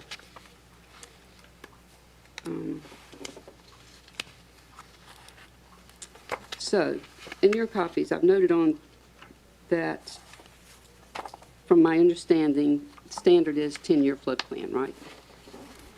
Is that pretty much standard? Okay. And when looking at the stormwater control measures from the NCDEQ, all surfaces are to be considered that drain to those measures regardless of whether they are on-site or off-site. And so my concern is how well the off-site areas that are connected and interact with it are considered. Okay. So that's a concern for me. So the area for the proposed development is already clear-cut, so there's not going to be any loss of woodland, which has, the lower runoff coefficient, that sort of thing. I've shortened my notes to the point that I don't remember that part, but I think you get the idea. That, I'm glad that the woods are still there. But with the event of a major hurricane, my concern is that not only will we have backup from the current development across the road, when there's a new development down Country Road with more impervious areas running down into Spring Creek, down in that bottom, that it's going to back up. I mean, I know we're at a little higher elevation on my side at that point and the other side, but it's still going to back up. Population and flooding. Reading from the Neuse River Basin Water Resources Plan, there's a lot of information in there, but one of the things that really caught my attention was the Johnston County populations projected by the DEQ. 2020, they projected 181,000, 230, 211,000. Then I went to the actual populations. In 2010, we were at 170,000, 220, 216,000, 225, approximately 257,000. So, in the last 15 years, we've had 20% growth.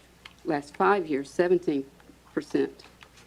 growth. We've already exceeded the 2030 population projection by 45,000. I mean, I know there are projections, but still, that's concerning. We just have a lot of growth. Increasing population brings an increase in impervious surfaces, increasing runoff, increasing flooding. And talking with the Neuse River Keepers, one of the things that I've found is they're seeing this consistently in this part of the state, in the upper Neuse. She says that the increased populations are consistent with the 30-year floods, which encompass more rainfall than the 10-year flood referenced as a guideline. So, population and pollution, I think that it speaks for itself. The more people you have, the more pollution you're going to have. I looked at a study from NC State. They're identifying the main source of pollution as being new construction associated with development. Water pollution changes from development. A non-point source will have a much greater impact than single-point sources. Okay. population, traffic, and infrastructure is my fourth concern. So I agree with some of the others. The sounds on Highway 42 are pretty much an accurate alarm clock with morning traffic. I add 5 minutes to my travel time most of the time to get out of the driveway. I am right on 42, directly across from the fire department. Now, we have Hodge Road from my driveway to the left, Country Road, then Renfro Narren Road, directly about halfway between 222 and 39. In other words, we don't call it Interstate 42 for no reason. The distance from my mother's home, this is map 4, across from Hodge Road to Renfro Narren Road is less than a quarter of a mile, again, using USGS approximations, with Country Road in between. Add to that the fire station and more traffic from a large number of new homes, as well as additional buses. Safety and hazard issues seem inherent to me in that combination. 47 homes are proposed in the subdivision. Institute of Traffic Engineers recommendation of using 10 road trips a day for single-family homes. This is footnoted. Everything's footnoted in there. Means an average of 470 more trips on Country Road per day. So if getting on and off of Highway 42 is already an issue, this can only increase with more homes. The vehicle speed on Highway 42 is greater than the speed limit. I mean, that's just being honest. People don't drive the speed limit through there. It's a straight stretch. That adds to the safety concerns. Another concern for infrastructure when adding the approximate number of new students from the 3 subdivisions with preliminary approval in the Glendale, Kenley, North Johnston schools, the total is 83, and that's from the agenda notes. To me, that seems very unrealistic for 129 homes. If all of those students are equally distributed among the 3 schools, it's not an issue. But if, however unlikely it is, all of them went to the same level school, either Glendale, Kenley, or North Johnston High School will be beyond capacity. So I'm quite sure that the developers and the board have done all that you should to comply with the required codes and ordinances. I recognize that the developers and those in the subdivision will most likely be my neighbors. It's not my intent to cause problems, but I am just really concerned, not just because of this, but because of all of these. We've seen, what, 3 or 4 proposed within a 2.5 mile radius. That's a whole lot for that small area to absorb. So my job, I think, as a citizen, our jobs are to push for changes in the process to better protect our county's interests. As I said, with 6 subdivisions in one night, 4 in the very same community, I have to wonder why this is happening. I can't believe that the majority of Johnstonians consider this a move in the right direction. As the previous gentleman said, this is country.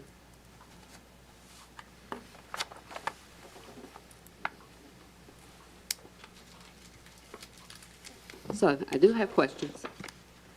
You have a copy of these. Do you prefer that I just let you ask these of the developer since they're in front of you, if you're going to ask them anyway instead of me voicing my concerns? He answered my question about the mail kiosk, which I had added later. I do want to address these in particular, though. So the septic tanks are separate septic tanks. I read that. Will those be on each lot or pumped into an unused lot within the development as a common septic on the site, or will they be individual? I'm assuming they're individual lots, but That's we'll what it ask that sounded question. like. Okay. Yes, ma'am. Okay, so on the site map, if the runoff must be contained by on-site ponds, where would those be located? On the site map, why does the cul-de-sac by the pond, and I think I've gotten kind of an answer for that, the cul-de-sac by the pond look different from the others, and I did not bring my site map with me, but it's the one in the bottom right where the larger pond is. And I'm assuming what you mean by that question is the access over to the pond. Yes. Okay. Is that an access to the pond? That's an access to the pond, and you heard us mention earlier, I think our recommendation is that that pond be deeded to one lot. It only be contained within one lot and not part of a broader homeowners association. Okay. So that will likely change with the final plat. Okay, and that would need to be addressed, I suppose, with my brother, who, my side is, the right side is that left side lot with the half pond. That was a family pond. Is he Russell? Russell Lewis. Yes. Russell Lewis, yeah, see him on here. Honestly, that, our request that be on one lot is really to benefit the adjacent landowner, because if you have Right. the pond available to everybody, Right. no telling who's gonna go out there. Exactly. You have it on one lot. And those are our concerns as well. Sure. Okay, so that will be addressed and looked at again? Because my brother. Yeah, so that'll be, Discuss that with is him. something that can be handled, adjustment of lot lines and things of that nature can be handled after this board takes whatever action it takes. If the subdivision is approved tonight, this is just for preliminary approval of the plat. Routinely, minor things change. Again, you may lose a lot lines may adjust as you go through the full permitting process for the subdivision. But that's definitely one that could be handled after this board. Okay, okay. Okay, the rectangle on the east side of Country Road. Do we know how that will be used? All right, we'll ask that question. Okay.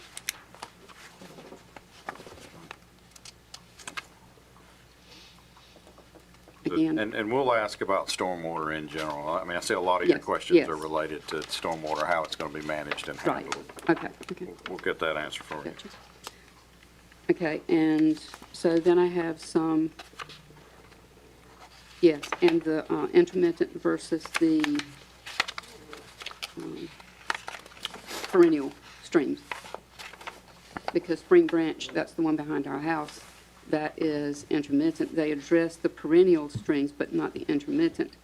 And that's the one that is causing the flooding behind our house. Okay. I mean, I know they're not responsible directly for what's behind my house, Sure. but it continues Yeah, over to we'll their property. get, again, we'll ask a general stormwater management question. Okay. And so can I just address some questions to the board in general? Yes, ma'am. Okay, so these questions are to the board, most perhaps probably rhetorical. I ask these questions, I do so from my limited knowledge. I'm not implying that I know as much as you by any means, but when we had problems that we addressed to our principals, they normally asked us to come with possible solutions. So when I give those, that's just a thing. So concerning the current flooding on my property, I know they recommended the berm, and I appreciate that, but to me, that's a Band-Aid and not fixing the solution. Would it be in order to have a possible inspection or evaluation of the containment pond and its related discharge rate? And that's something that you guys, and it may not be discussed here, I don't know, it's just me saying, would something like that be appropriate in a situation that is not going to be fixed? I mean, we can put a berm, it's just going to divert the water, but it's still going to be there. So when the question you have about the pond, is that again related to the stormwater runoff into the pond and the effects of that? Yes, Okay. as far as that is concerned, but as far as how it interconnects with our property, I'm wondering about that. That's probably an issue I need to take back to public utilities. Yeah, I think that. Okay. All right, so, all right, the exploding growth and population in our communities are causing problems throughout the county. I've heard the phrase unified development ordinance. I did not know about the meetings. I don't do Facebook very often, but I do think that's something that would help if passed. I'm unfamiliar with the whole thing. I've learned a little bit, but I do think that it would be most helpful to separate the agricultural and residential classifications. Flooding is certainly a product of increased population. Would part of the flooding problem be solved if we could convert the 10-year flood standard to a 30 or 50-year flood standard? I mean, that decreases the probability of flooding to 2 to, I think it's 3.3 or 2% per year versus 10. At some point, turn lanes may be needed on 42 and/or traffic light. So that would come up with a study from Department of Transportation, I'm guessing? Yes, ma'am. Okay, so who then determines where the required land for that would come from? Now, I've heard tonight that there is a 4-lane plan through that area. I've not seen or heard anything about that.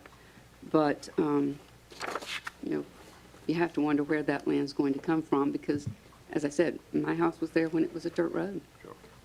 I don't Yeah. know off the top of my head, what the right-of-way currently is along NC 42. I will tell you that that plan for a 4-lane and a 42 is well into the future. It's not funded at this point in time. Okay. And typically, the right-of-way on 42 has been 100 feet, 50-foot center each way along 42, which is more than general of most routes in the county, but it has 100 feet is standard to go on 42.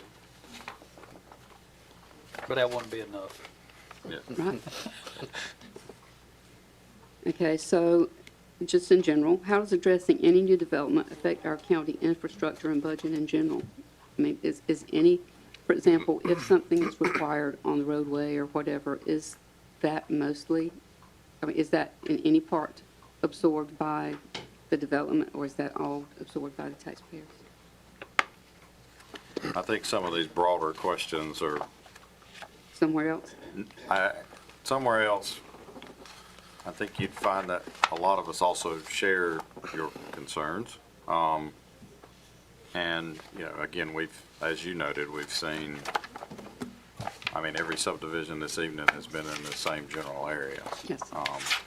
And, you know, those are issues that we deal with in plans and we deal with in budgeting from county commissioners and things of that nature. There are specific impacts, which is generally what's the purview of this board, and then there are broader impacts that aren't. I would tell you, relative to the Unified Development Ordinance, that is in process now. We're probably going to take a break after we're done with this subdivision. I encourage you to speak with Mr. Newton about the engagement opportunities that are remaining in the development of that, and to the extent that there are public engagement opportunities, absolutely encourage you to participate in those, because I do think some of the issues that you've mentioned tonight will be specifically addressed in the rewrite of some of those ordinances. It's going to be quite the change for the county, and I hope quite the change in the positive direction. But thank you for your time. Thank you for your preparation, and we'll get you some answers on some stormwater stuff. Anyone else like to be heard as it relates to Fox Crest? All right, I think for the applicant, I think we've heard some concerns just about, in general, about stormwater management, how that will be handled as it relates to the property, if you don't mind addressing that. And then if you don't mind addressing the piece of property that is on the east side of Country Road. Okay, as far as stormwater goes, the current Johnston County UDO stormwater ordinance requirements are minimum lot size of 30,000 square feet for single-family residential, and you've got a maximum of 15% impervious unless you do stormwater retention on site. Now, I know I heard the lady speak a lot about a lot of good knowledge, a lot of research that she's done, but increased runoff is a product of development. That's happening. No matter what type of stormwater measures you put in place, the stormwater's got to go somewhere. But the way this development is designed, it's designed for low impact, which means we'll be below the 15% impervious. So per the UDO, stormwater retention is not required. What we are required to do is to do a downstream analysis for a 25-year event. And that'll be done at the time whenever we're preparing construction drawings and going through the permitting process with public utilities. So there are no permanent stormwater ponds proposed. I'm not saying that there won't be any. That's going to be a byproduct of doing the construction drawings. If we get down to it and we can't get below we can't meet the 25% or the 25-year downstream analysis, then we'll have to look at doing something different. But the current plan is to stay below the 15% so that we do not have permanent measures required on site. Because when you get into open ditches and not concentrated storm flow, it's a lot harder to try to collect that water into a single source and put it into a single pond. So it's better to open ditch it, let it sheet flow, turn it loose. We've got, as was mentioned, we've got Country Road to our east, and we've got a natural wetlands on all three sides of us. That's what we're looking at doing, is sheet flowing it off. As far as from the development goes, most of the streets that we're putting in, I think all of them are in the clear, so we won't be doing any land clearing for what we're doing as far as removing any trees. And there'll be minimal tree removal for the home construction, because a lot of the areas that's got trees are in wetlands, so they'll be protected anyway. So you'll have a natural buffer on all three sides, and we've got the required 30-foot streetscape buffer for the double frontage along Country Road. And it was mentioned about a little piece on the east side of Country Road. That is part of the overall property, where it's not going to be incorporated into the subdivision. It don't help us as far as open space, as far as trying to meet our open space requirements. The current plan, per conversations with developer, once we make sure we don't have to have it for some reason, is once the subdivision records, is that little piece to the right will be looked at trying to, the adjoining neighbors, if they want it, offer to the adjoining neighbors. We have no intentions of keeping it, and we're not going to put a lot on it, not going to try to build a house on it, but it's just the way that the property was broke up. So we're going to hold on to it until we record, and once we record, then we'll get rid of it. I think that was all. It seemed like a lot of other questions were kind of general, not necessarily geared towards this project. Specific others. Any other questions, gentlemen? All right, thank you, sir. Bring it back to staff.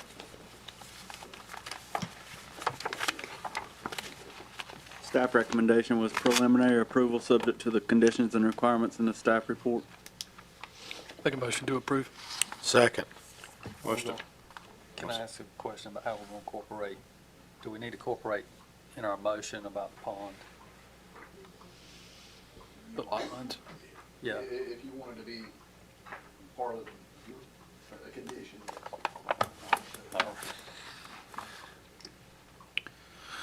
And If we're gonna- with respect to both ponds, because not sure if this is a survey, but, you know, if certified survey, but it does show that on 6 and 7, it possibly does slide across that. Okay. So do we want to stipulate that the lot line for Lot 6 be shifted to the west to encompass that entire pond? And then, do we want to say anything about Common Area 1? Or just leave that as is to be managed by the HOA? I almost want to have it in there where, you know, there's an effort made from the developer to mitigate that issue and put it on within one property. Whether you take the pond and talk with the property owner, or the property owner, or you have a conversation with him taking the pond, him or her. Right.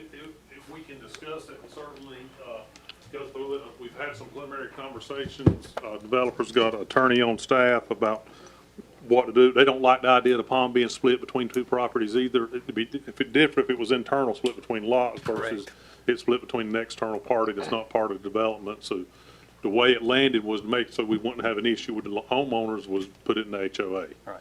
But not saying that's the best idea, but that's what they were not interested in at the time, was just losing the pond altogether, just giving that land away. And if the adjoining landowner's willing to purchase it or vice versa, those discussions can certainly be had, but I don't see an issue with swinging the lot line on 7 and 6, but to make all of that all on the lot 6.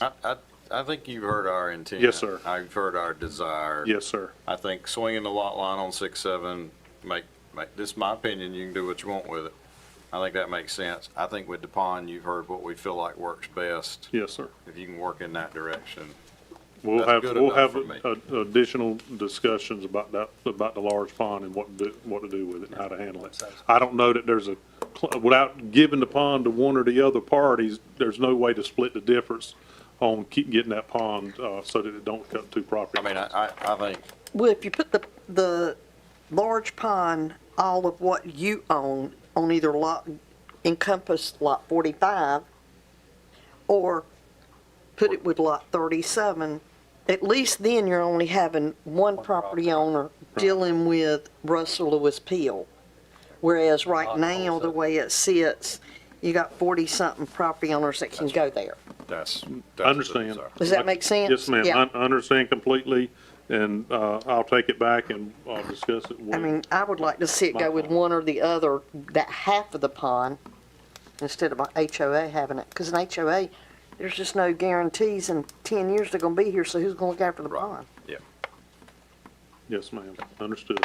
all right. You can modify however you want. It's your motion. Motion to approve, provided that all ponds that are within the neighborhood exist on one single property. Does that cover it? One lot. One lot. Yeah. Yeah, okay. Second. Okay. Motion to approve with conditions by Mr. Crenshaw, second by Mr. Sasser. Those in favor say aye. Aye. Opposed? All right, we're going to take a 10-minute break.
Thanks, sir. Thanks, everyone. We're back now for the rezoning portion of tonight's meeting. A note on rezonings, we serve as an advisory board to the Board of County Commissioners. So if you are here for any of the rezonings this evening, please note that they will be heard by the Board of County Commissioners at their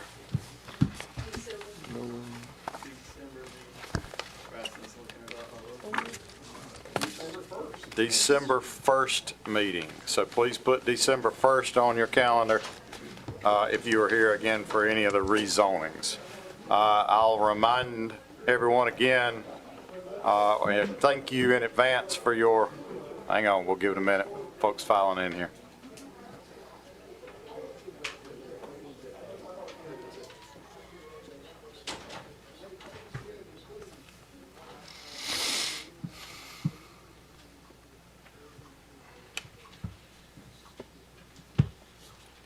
I'll remind you again, we still have quite a few rezonings to work through, so if you will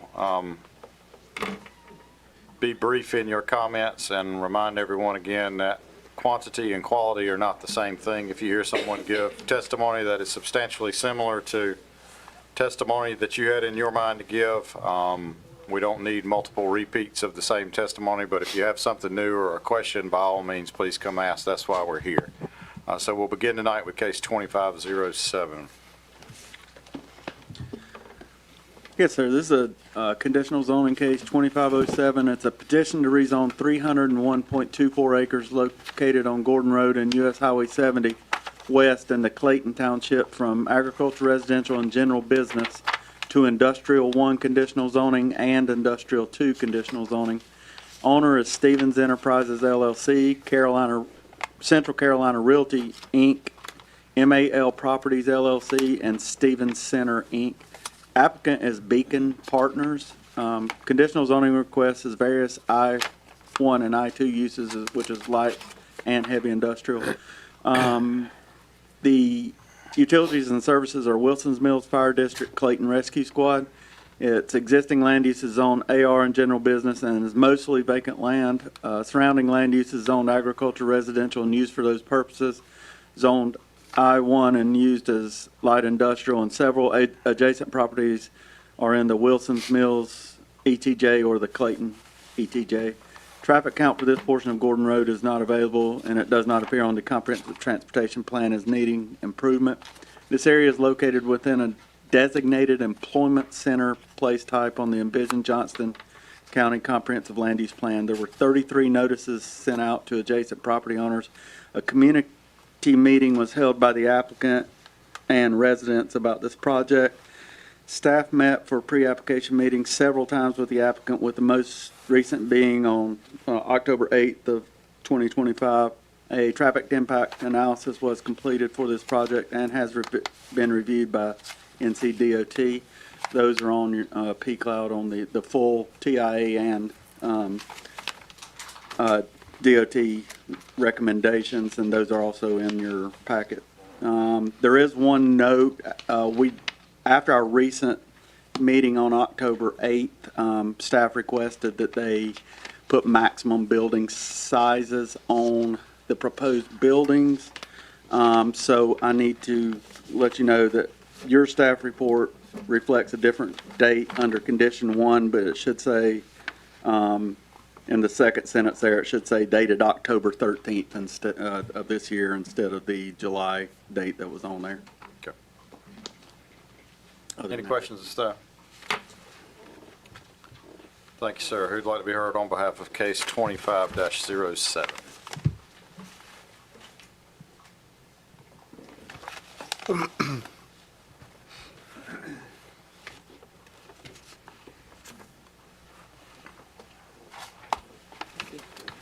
Good evening, Chairman Letchworth and members of the Planning Board. I'm Jamie Schwadler with Parker Poe at 301 Fayetteville Street, here on behalf of the applicant Beacon Partners.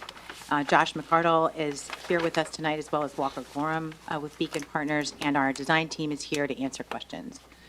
This team is proud to present this master plan life science community.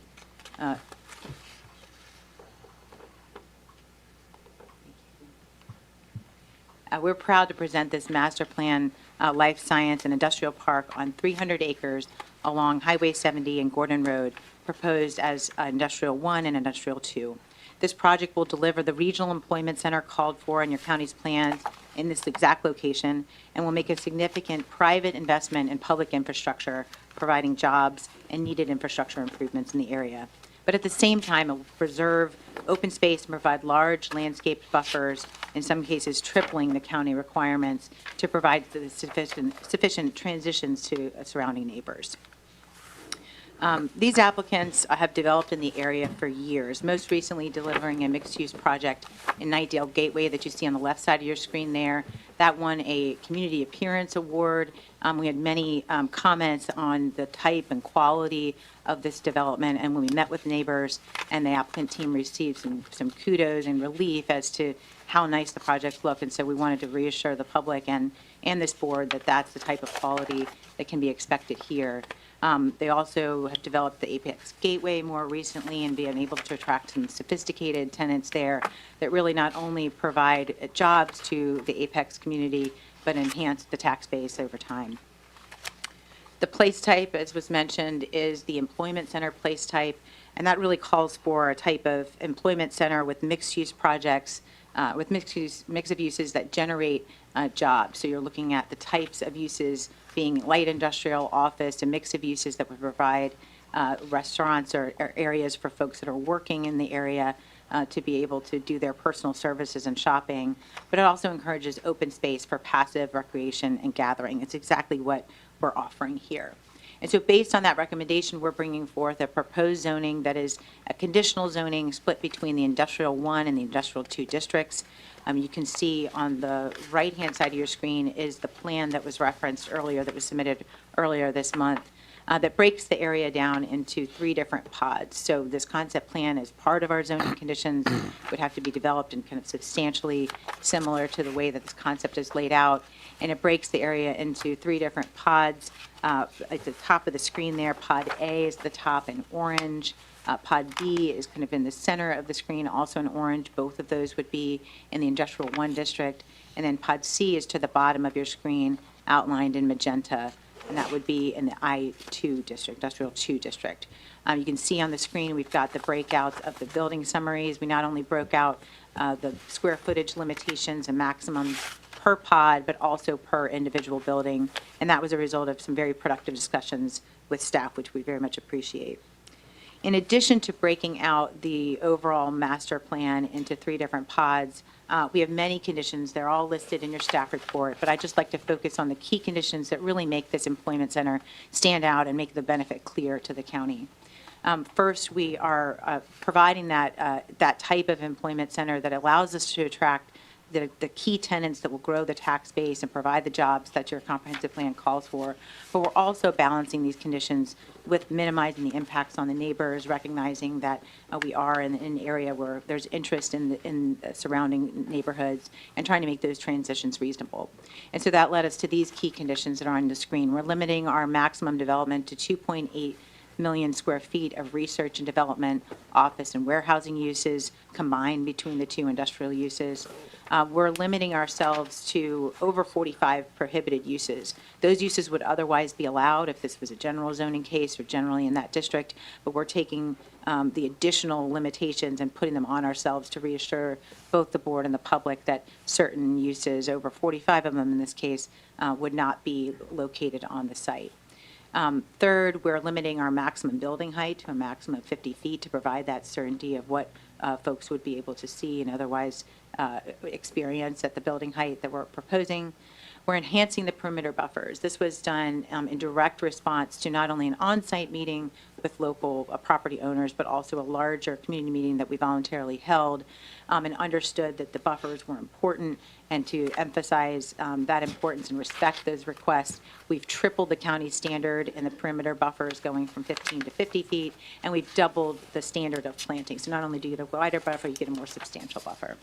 In addition to that, we're providing continued administrative oversight. Some modifications would come back to your capable staff to be approved and be maintained as this project goes forward.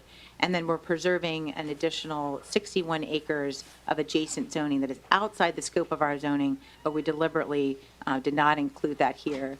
And this map really illustrates why that's important. Those 61 acres are illustrated in the green hatched areas that are pointed out with the red arrows on the screen.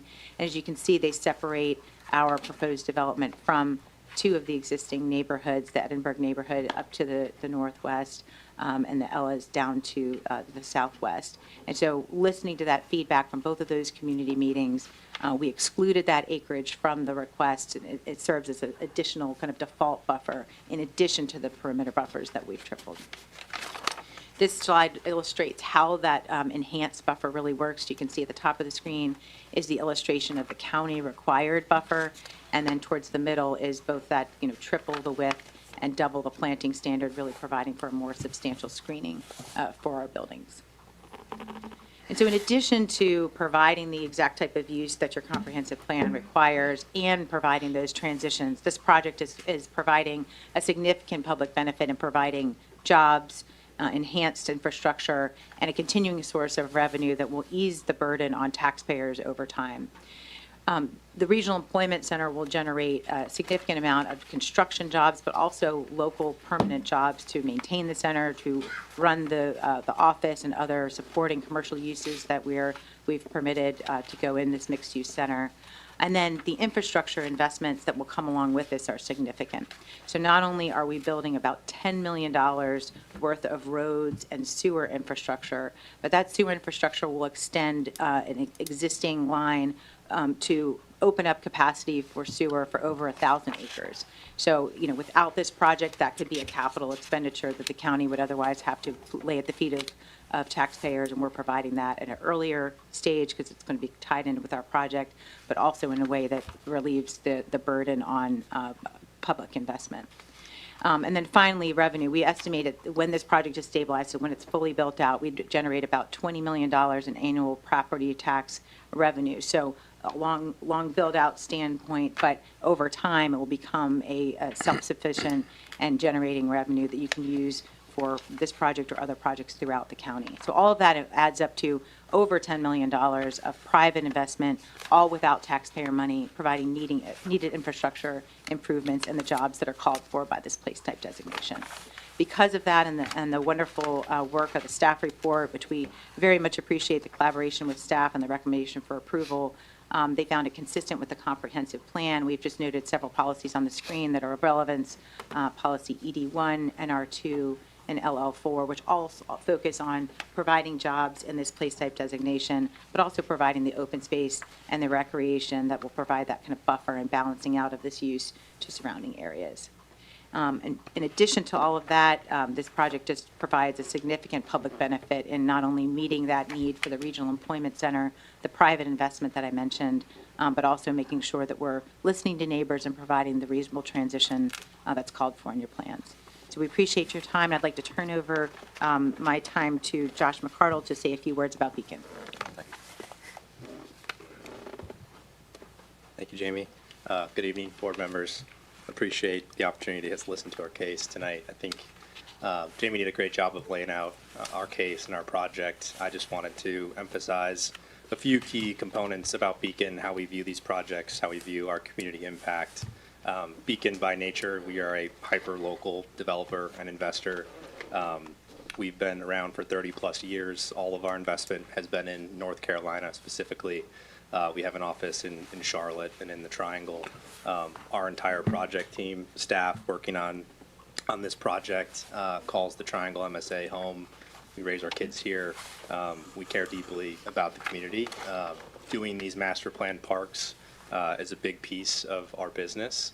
I think as Jamie mentioned, the byproducts of doing these developments and the public benefits that come along with it, the ability for our project to allow the funding of these private investments is an amazing byproduct that we're really proud of.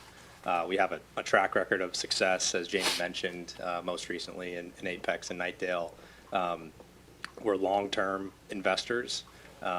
We don't pop into a market, build a project, sell it, and leave. We are going to be here for the long term.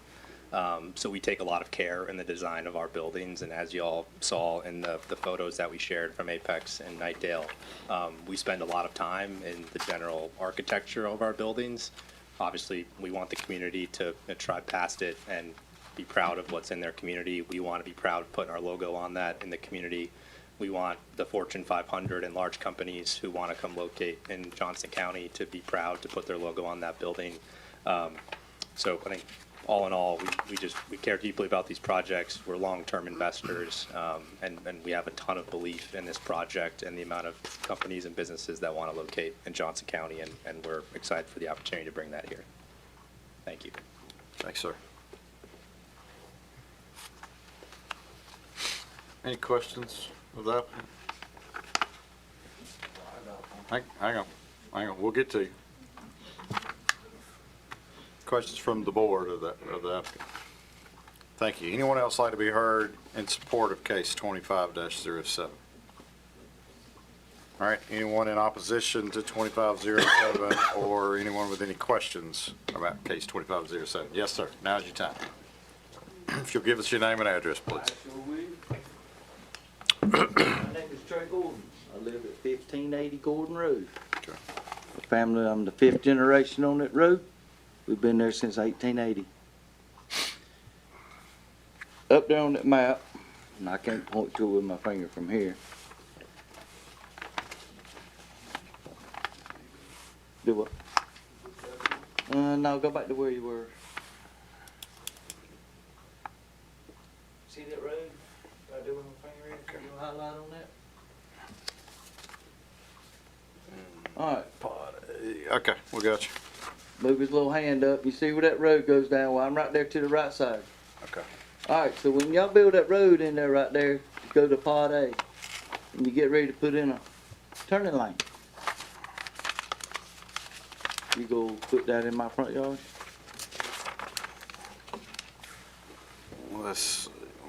Let me see what is required there first. I'll look that up right now.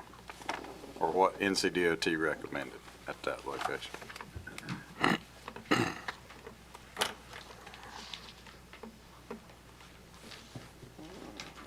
Let's see if I can spot it.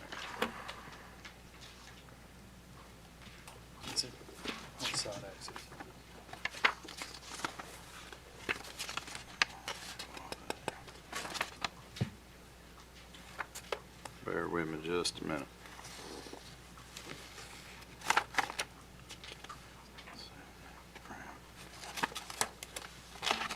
Is it A? Mm-hmm.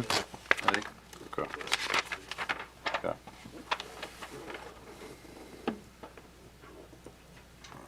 As of right now, for what NCDOT has not recommended a right turn lane into there. They have recommended a left turn lane into there. I'll look and see if I can't find what the right-of-way. Generally, the right-of-way is sufficient without purchasing additional right-of-way to put in a left turn lane, but I'll look and see if I can get you a definitive answer on that. At least as far as I see it. We can ask the applicant and make sure I'm correct, but get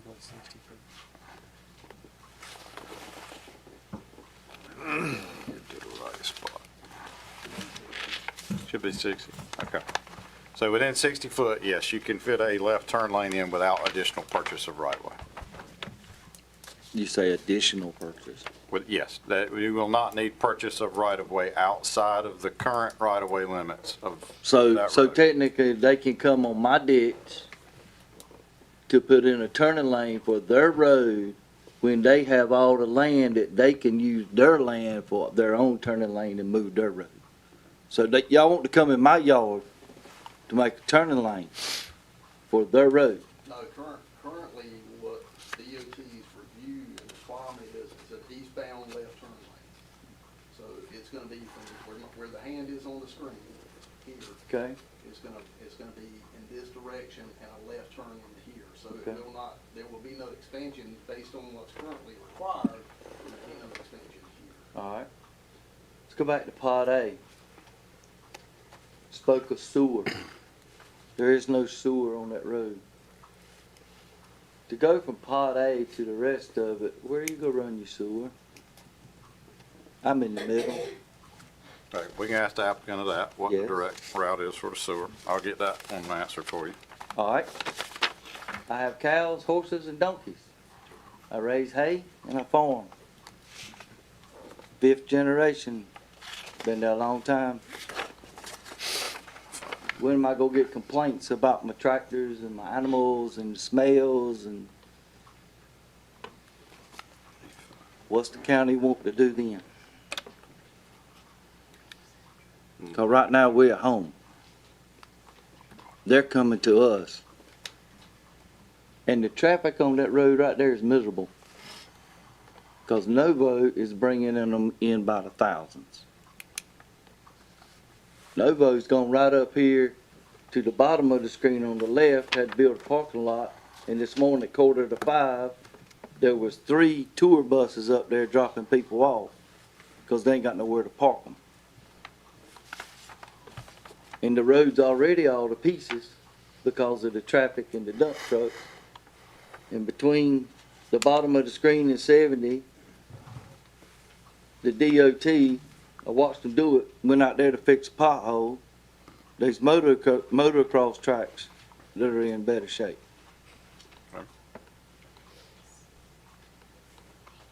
We'll ask the question of if there are any other, I mean, there are quite a few improvements that are required along Gordon Road. We'll ask if there's any resurfacing of Gordon Road plan to clean that up. Resurfacing, sewer, and, Okay. what's the county gonna do when I have to come down here because I had a complaint against my farming and my animals? That have been on that land for a long time.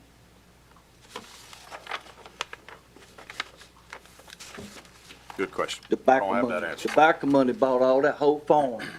Everything you looking at, my great-great-granddaddy owned it. Every bit of it. All right. I'll get you questions on the sewer and the research. Anyone else like to be heard in opposition to case 2507, I believe? Okay, we'll bring it back to the applicant. Question about specific routing of sewer improvements, and then are there any additional improvements to Gordon Road beyond turn lanes required from NCDOT? Good evening. James Whitaker with Advanced Civil Design, 51 Kilmaine Drive in Cary, North Carolina. As far as the sewer goes, we've got a couple options. It could be run within the right-of-way, the 60-foot right-of-way that was mentioned, or it could come up from the south through some of those properties that aren't part of this rezoning, but are owned by the overall landowner here. So we've got a couple different options. Part of it will depend on timing of the development and what just makes sense to run the sewer there, but we can certainly run the sewer there without getting on Mr. Gordon's property. As far as the road, like you mentioned, there's a lot of improvements that are proposed by DOT. By the time those are all done, much of Gordon Road is going to be resurfaced. Obviously DOT won't allow us to put in a turn lane without resurfacing that portion of the road. So I think much of those concerns will be taken care of. Obviously our client wants to have a nice front entrance to their development, and so we'll be working with DOT throughout the process to make sure that the road's in good shape. Thank you, sir. All right, bring it back to staff. Staff recommendations approval based on the consistency statement in the staff report.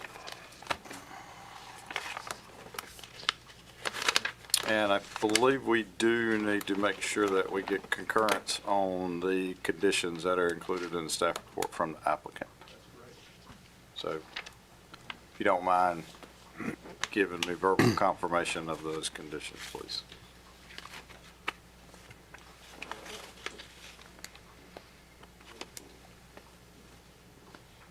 Just confirming that the conditions in the staff report are suitable to the client. Okay, thank you.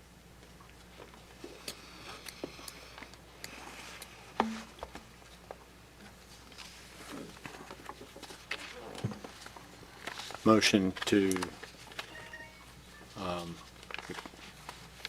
in favor of sending this to the county commissioners as our approval, or recommended approval. Second. Okay, I have a motion for recommending to approval to the Board of County Commissioners from Mr. Sasser, a second by Mr. Crenshaw. Those in favor say aye. Aye. Opposed? All right, that will go forward to the Board of County Commissioners as a recommendation for approval. Case 2508.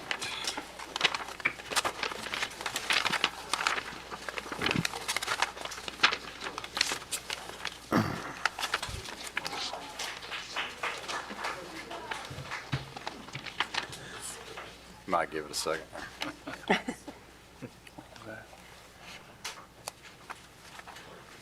Been a victory lap.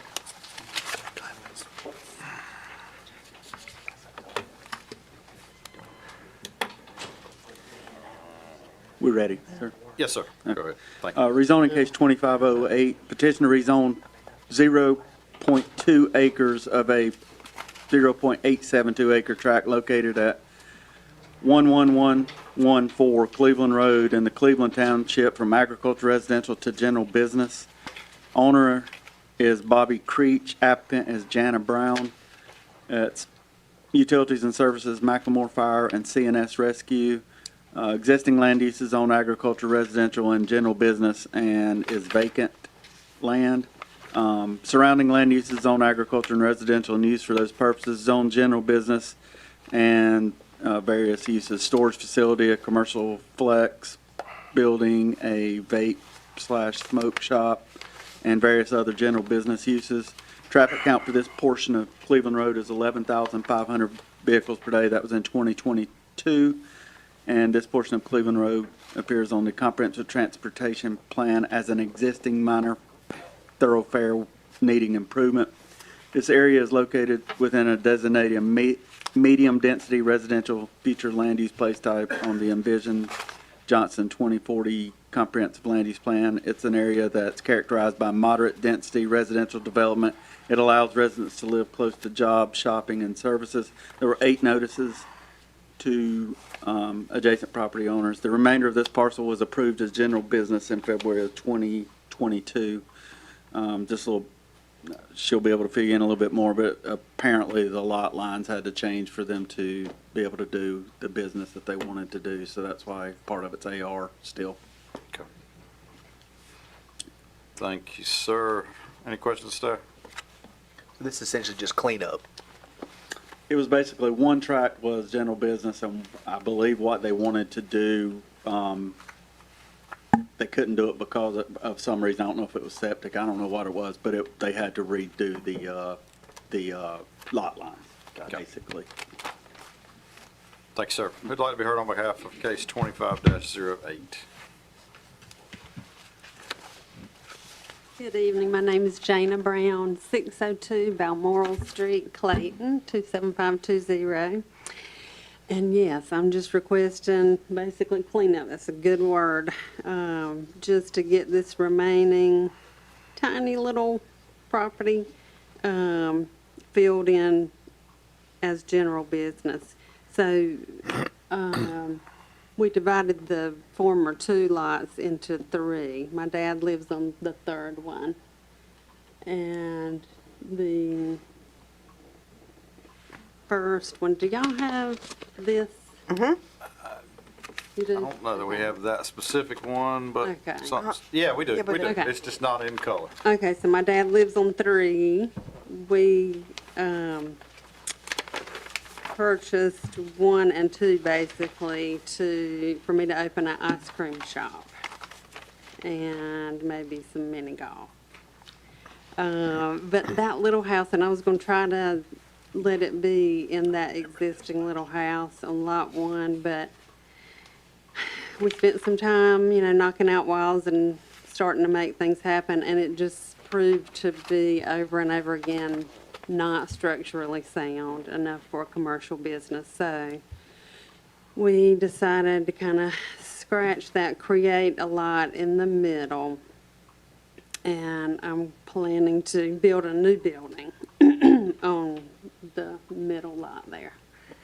So just requesting that that little portion, just approximately 0.2 acres be included with that general business. Any questions? Thank you, ma'am.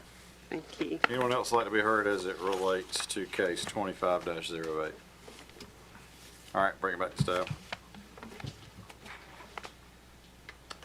Staff report was approval based on the consistency statement. Make a motion to approve. Second. Motion approved by Mr. Little, second by Mr. Sasser. Those in favor say aye. Aye. Opposed? All right, that will go forward to the Board of County Commissioners as a recommendation for approval. Case 25-09. Yes, sir. This is a petition to rezone 2.6 acres located at 7346 Brogden Road in the Boone Hill Township from agriculture residential to general business conditional zoning. Owner is Alan Edward Metzner and Brenda Gail Metzner. Applicant's Glandon Forest Equity LLC. Conditional zoning request is for a small box retail type store.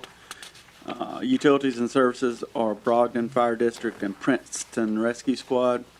Existing land use zone agriculture residential and used for those purposes. Surrounding land use is zoned AR and used for those purposes. Zoned community business and is a gas station / convenience store, a church, and a fire department.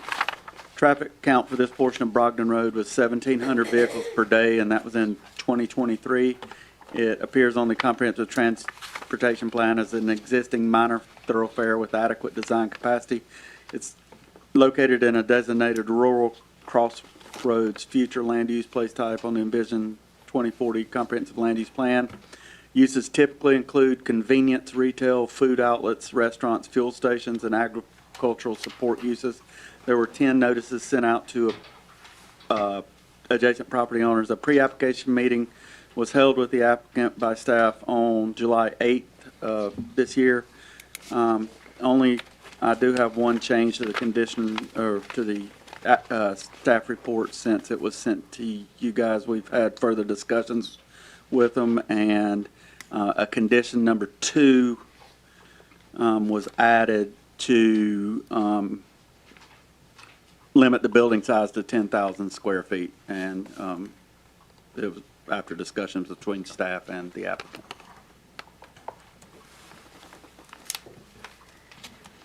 All right. Small box retail store, is that the term du jour?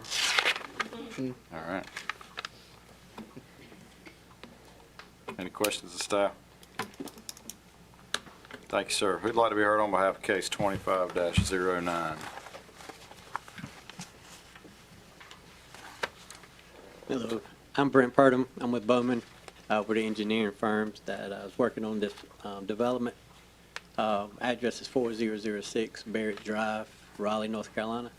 And just want to say that we did hold a neighborhood meeting, and we didn't have any, I think we had 3 people show up and didn't have anybody opposed. But we do have the developer here to talk about that if you have more questions. We've also looked at the NCDOT requirements. We met with Chris Overman, and they determined that no road improvements were needed for this road. We also had a soil evaluation done on this property, and that's why it's kind of an odd shape, where we had to find the suitable soils at the rear of the property for the septic system. We didn't have anything up front that was suitable. And so we are providing a stormwater pond also to handle the runoff, and we will have that behind the building, shown on this screen right there. And so it's pretty a simple layout, simple project. So if you guys have any questions, I'll be glad to answer anything I can. Question. Have you read and agreed to the conditions included in the staff report, including limiting the building size to 10,000 square feet? That's correct, yes, sir. Okay. Thank you, sir. Anyone else like to be heard as it relates to case 25-09? Yes, sir. Good evening. My name is George Venters, 3825 Barrett Drive in Raleigh. I'm with Vanguard Property Group, which is also the same as Glendon Force Equity. We are the developer for the project, and we've been a developer for this small box retail tenant for about 20 years. I like to, when we come to these meetings, I just like to explain how these sites are chosen. As the developer, we don't choose them. They have a market planning department that analyzes where their customers are, and they dictate, which dictates a need for a store in this area. We did hold the neighborhood meeting. Well, let me back up. So starting back in August, I had several meetings. I met with the neighbors, talked to folks in the local fire department. Seems like everybody in the fire department knows everybody, so talked to a couple business owners, and then we did have the neighborhood meeting last week, and we had 3 people show up. Of all my conversations, didn't have any opposition to the project. If you have any other questions. Other question? Thanks, sir. Anyone else like to be heard as it relates to case 25-09? All right, staff.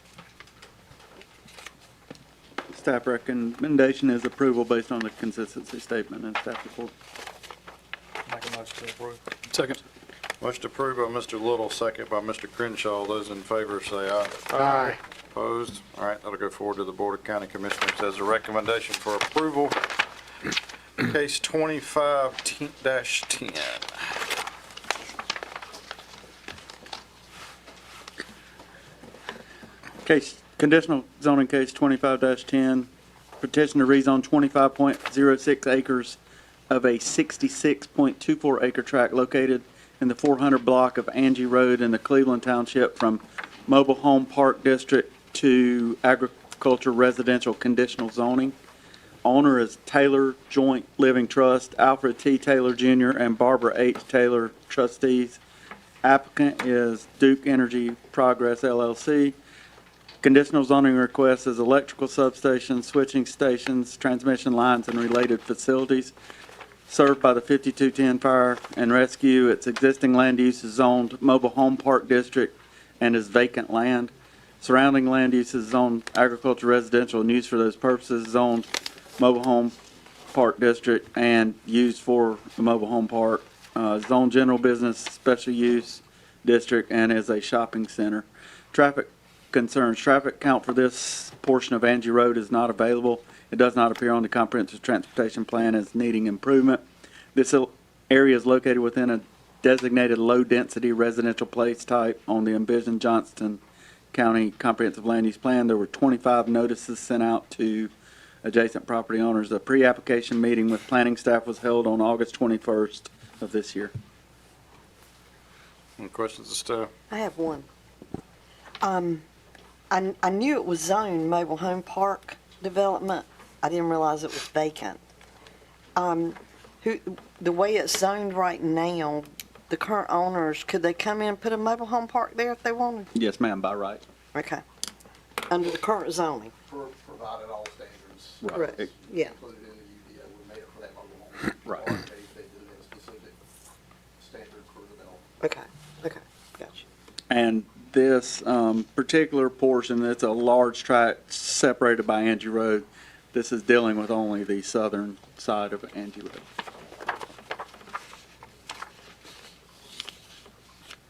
Any other questions of staff?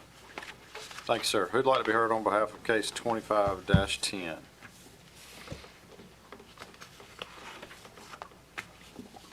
Good evening. My name is Amy Kraut. I'm an attorney at Smith Anderson. I am here on behalf of Duke Energy, the applicant in this case. I have representatives of Duke here with me, along with our members of our design team to help answer any questions.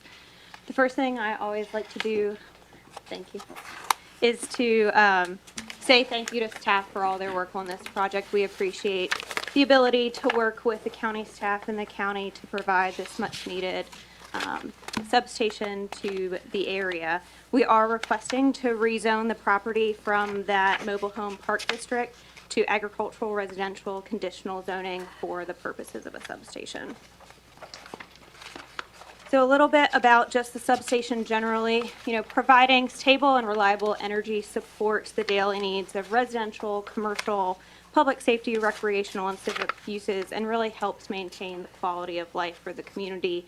And as all of you know, Johnston County is one of the fastest growing counties in the state, and this proposed substation is very much needed to add capacity and serve current and planned growth in the area.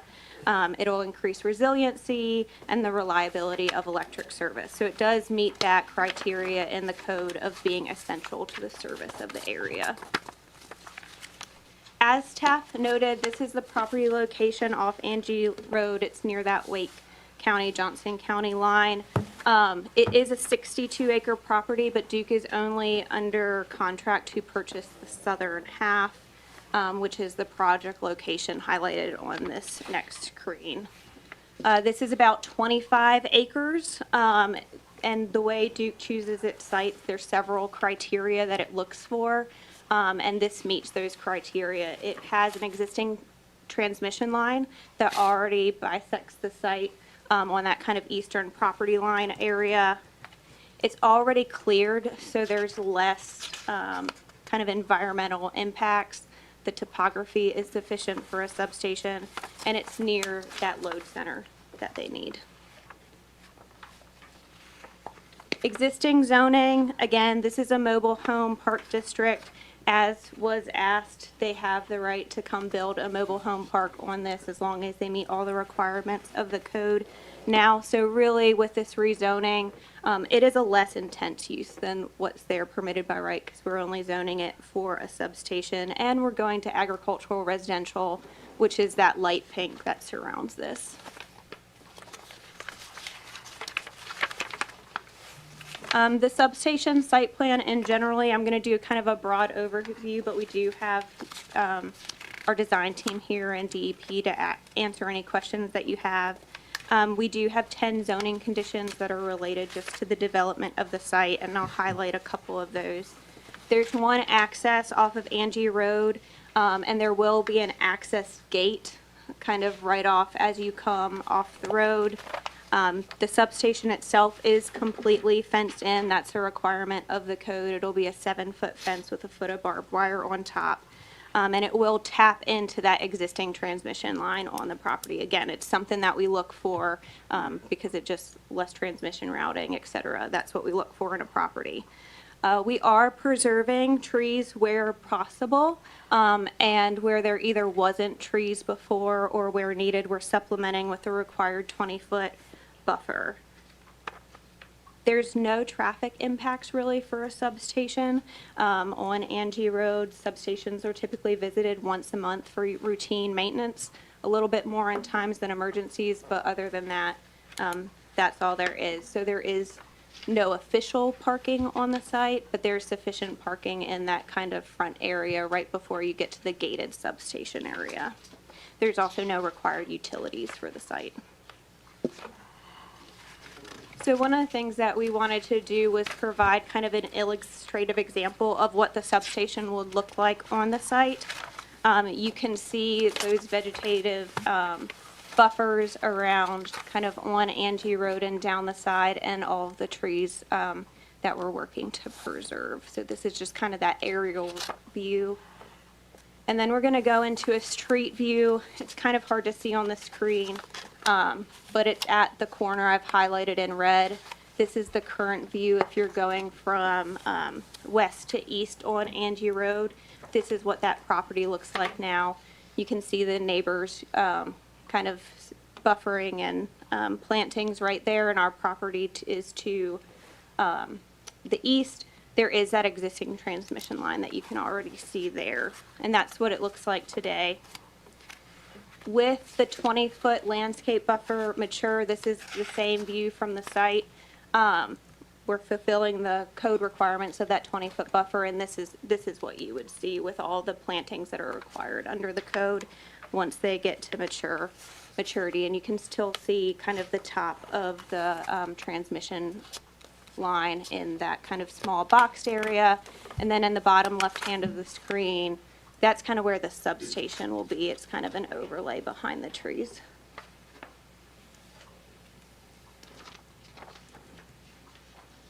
I think one of the things that's really important here is we're fully consistent with the comprehensive plan. This is designated low-density residential substations serve all forms of land use.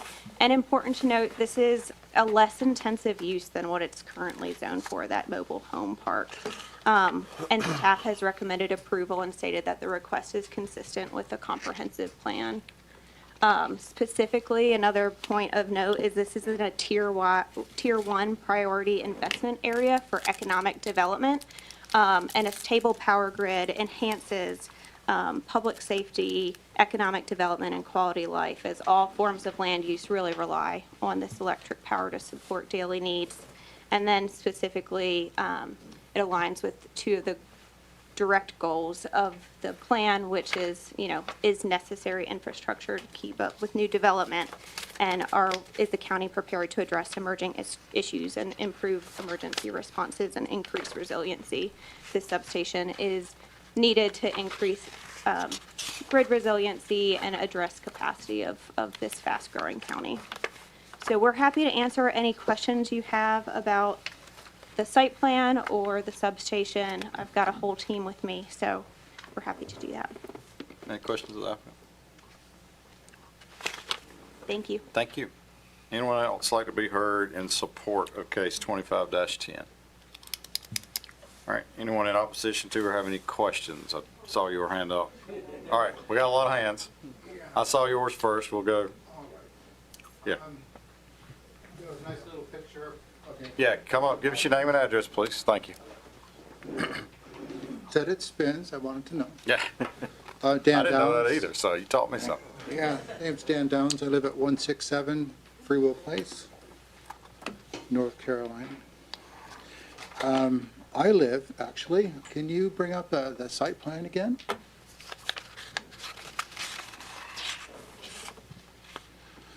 Right. May I point at right down there, okay? Gotcha. Thank you. Up in the upper left-hand corner, you showed what it's going to look like with the trees when it's all done. You didn't address the bottom bit. Where the trees are being cut now, all I will see out the back of our property is a substation, the entire thing. The trees are being, yeah. All right, see that little cutout there at the lower left? Yeah, right where your cursor is, yeah. That's where we are. So there's a very thin line of trees right now. And if you see where the new, okay, that doesn't show where you're planning to cut. That shows where the existing, those two red lines, that's where the existing lines are. You're planning to cut another 65 feet of trees to the left of those, the red lines, all the way down. You can't do that. They don't own it. That's what's on the plan. That might help. Yeah, it's right there. See where it says DT right there? Right there, DT line, that says, according to the legend, according to the diagram, you're planning on cutting another 65 feet off the 45 feet, making it quite a huge swath. So, it's a substantial. I think that's actually prepared in the stands. Yeah. It's not, this is where the trees currently is. This is where the trees currently is. So right there, all those trees are going to be, All those trees are going to be cut. Which means that the teeny little buffer I had, which I was going to try to fill with some plants anyway, not because I don't like the soybeans, that's going to be gone. So and if the danger tree buffer is cut back like that, then I have no hope for my telescope. We have a table out there. My wife and I go out. If you don't mind, just make sure you're speaking to the microphone just so Yeah. they can get it in the minutes, please. Sorry, not a lot of people go out back in there because the septic field is a little further down. But the part that is not the septic field is a great place. It's the only place really for my telescope. And not that Duke Energy is interested in my telescope. I am. But there's no reason to go outside anymore because all I'll see is the substation. So unless you can, actually I mocked it up. If they can put the new poles 55 feet to the east, then all those trees can be preserved and more trees can be put in, and it maintains their new buffer. So there's a couple spots on, see, right here,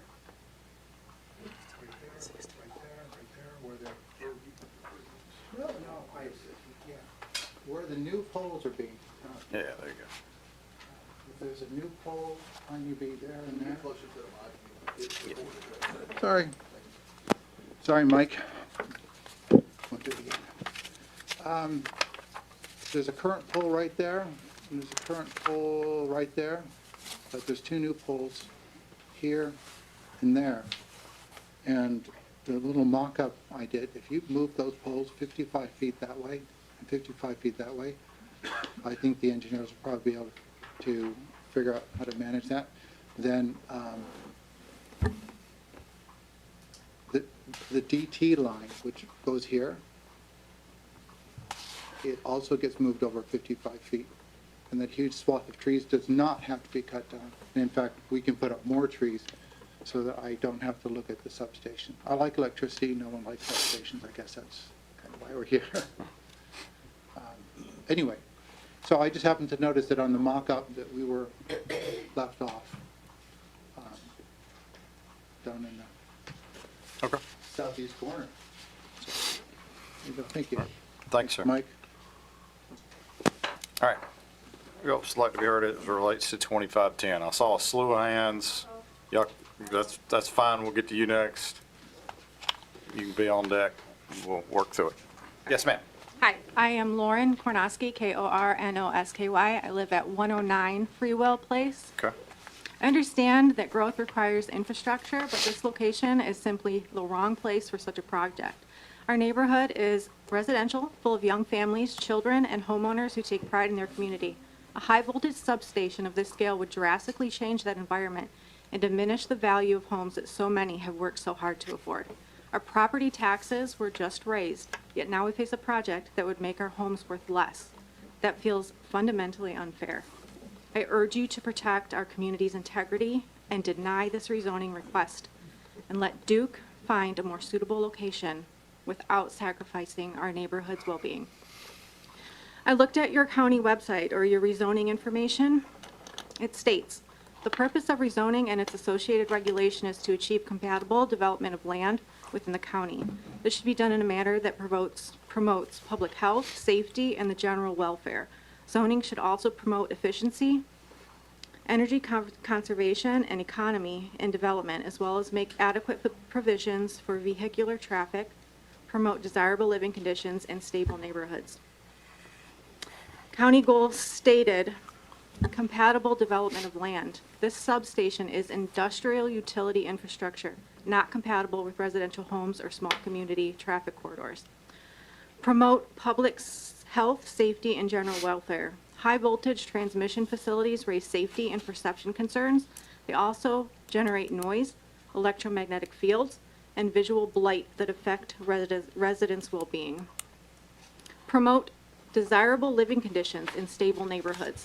The presence of an industrial substation directly undermines desirable living conditions and will cause property value instability, the opposite of a stable neighborhood. Promote efficiency, energy conservation, and economy and development. The chosen site creates inefficiency by placing major infrastructure in a residential zone, potentially requiring costly buffering, fencing, and traffic control measures. Adequate provisions for vehicle traffic. Large equipment access roads and maintenance traffic are not compatible with residential streets or school bus routes. Thank you. Thank you, ma'am. Yes, sir. Good job. I'm Don Burton. I live at 37 Bella Court Drive. So if I walk out my front door, look to my left, I'm gonna see this substation. There was a date in August that was mentioned. We all found out about it, 3 weeks ago? By mail and by Facebook. I'd like to know when this was first brought up as a possibility, because it kind of lines up with when the last house in the subdivision was sold. So it's kind of funny, and then to turn around and it almost comes across as a threat. Hey, you let us put this substation here, or you're gonna get a mobile home park. So, I mean, I understand what it's zoned as, but I don't wanna look at either one of them. I'll take my chances.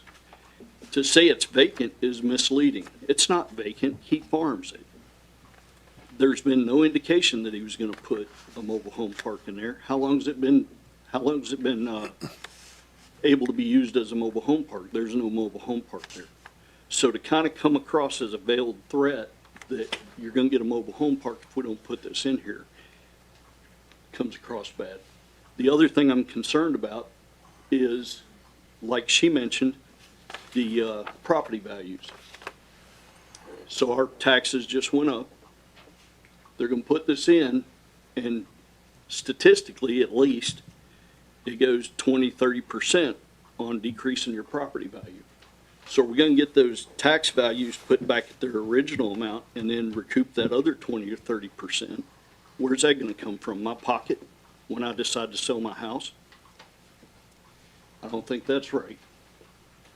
My last thing is, if this goes through and Duke puts a power substation, are we still gonna have rolling blackouts on Christmas Eve like we had 2 years ago? That's all I got. Thanks for your time. Thanks, sir.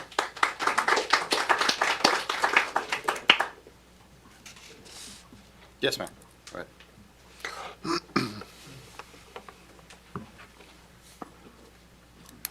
My name is Katie Lopez. I live at 190 Old Hickory Drive. Okay. Everyone is thinking about what's going to happen. Let's look at it from the healthcare perspective. We understand it's supposed to be low voltage and all of that. But what is going to happen if that does not occur? I understand that, oh, it's low voltage. Cancer. Cancer rates are running really rampant right now. I work in oncology, so I see it every day. One of the things that these substations have is medullary thyroid cancer. No one really thinks about it unless you have a problem. I have a problem. So therefore, I want to know, how is this going to affect me in my neighborhood? Also, I have another problem. I have an autoimmune disorder. There's no cure for it. I can't take medications. So that's my life. So let's look at it from the healthcare perspective. Not just money, not just this. As they said, all of my counterparts, there's other places. Why does it have to butt up against our neighborhood? There's other places. There's no homes around. Let Duke find somewhere else to go. Thank you. Thank you, ma'am. Others? Yes, sir. All right, we'll get him and then I'll get you next. Hello, Yes, sir. my name is Eric Beers. I live at 275 Freewell Place. And I won't echo everybody else's concerns because I have all the same concerns. I will say that listening to the other rezoning petitions, there was a lot of community engagement. I myself have not received a notice from Duke. I did receive a letter 2 days ago, but it was addressed to somebody else at my address. For the first homeowner at that address, so no one else has ever lived there. I only ever learned about this through our community Facebook page. So there, to my knowledge, has been no community engagement to discuss the planning, to discuss community concerns. Just that all of a sudden they want to put a substation in and really affect our properties. I mean, when we were looking for a place to live here, we turned around on a very nice looking neighborhood, a very nice street, because there was a substation right outside the neighborhood. And when the homeowners in this neighborhood go to sell, that's when it happened over and over again. And I will just say that I think that at least half of our neighborhood is represented here tonight. And I know others from the neighborhood who wanted to come but could not because of family obligations. I do not think this is a good idea, and I'm against it, obviously. Thank you. Thanks, sir. Yes, ma'am.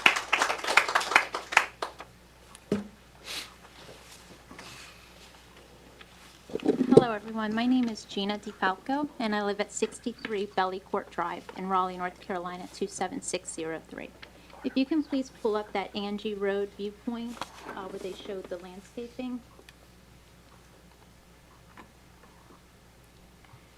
Right there, sir. Thank you. Those bushes, that's my property, the corner of my property right there. Okay. Those bushes, I placed them not because I thought a substation was coming, but because those help to contain the balls from when my children are playing outside. It keeps them from going into that field where it's covered with sand spurs. When we first saw utility crews out there, I approached the surveyors a couple of times, and I asked them if they were going to be putting anything out there. And it would have been okay if they would have told me, I'm not sure, contact Duke something. They assured me that this was just typical surveying that was being done for utility easements. I contacted Duke myself, and again, they reassured me, ma'am, nothing is in the works. So I was really upset when I got a notice saying that a substation would be going up there. Because we moved there in 2020. We were the first house in that community. And we didn't care what the inside of our house looked like. My husband didn't even see the inside of the house. All we cared about was that lot, because this is when COVID shut everything down. And my children had nothing to do, but we had that backyard. And they were in that backyard every single day. Right there is, just to the right, is where my son takes his batting practice. That field that's lined with bushes, that is the wiffle ball field where all kinds of throwdowns happen over there. Over what's a strike, what's a ball, you can only imagine with 3 boys. So it's upsetting to know that a substation's going to go there. I'm going to try not to be repetitive in what some of the other people have said, but I have put a lot of time into this. And I put a lot of time because I wanted to make sure I wasn't making false claims. I wanted to make sure I was making an informed decision before I came before you guys. So I did go on your website, and according to your own planning, zoning exists to achieve compatible development, as she said, and to promote the health, safety, and general welfare. It also stated that it's there to promote desirable living conditions and stable neighborhoods. Based on the image that Duke sent to me, which I believe you have seen there, this substation is not compatible with its surroundings. It's a large industrial, fully exposed facility that belongs in an industrial corridor. Our community was just completed. Why did they wait until the last home was sold to start surveying? 5 years ago, this would have been a great location. Now it's not compatible development. It's incompatible intrusion. Studies show homes near substations can lose up to 15 to 20% of their value. For many of us, our homes are our greatest investment. When property values fall, stability and peace of mind fall with them. I've worked so incredibly hard for my home, and this substation puts that at risk. Beyond financial loss, residents would face constant noise, anxiety about electromagnetic fields. One of the things that she didn't mention that I learned during this process was low magnetic field is kind of misleading, because low only refers to the frequency, not the strength or the impact on the human body. Like I said, we are out there all the time, my garden, my boys, everything. A substation of this size can generate a strong magnetic field. The National Cancer Institute's fact sheet states that magnetic fields can pass through buildings, living things such as trees, and most other materials. Both the World Health Organization and the National Institute of Environmental Health Sciences classifies these low frequencies as possibly carcinogenic, particularly to children. The science does remain uncertain, and that uncertainty should matter. It is very difficult to test all these variables involved, because I was wondering, well, why isn't there any answers? Because you can't just take children ethically and put them in a lab and expose them to these EMFs and see what happens.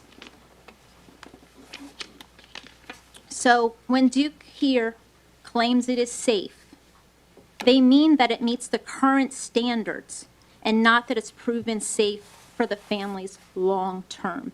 That is not proven. Nobody knows the answer to that. When science is uncertain, your duty is to err on the side of protecting the public, especially children. This area along Angie Road that you can see is filled with kids, not only from Jones Farm, but Waverly Point.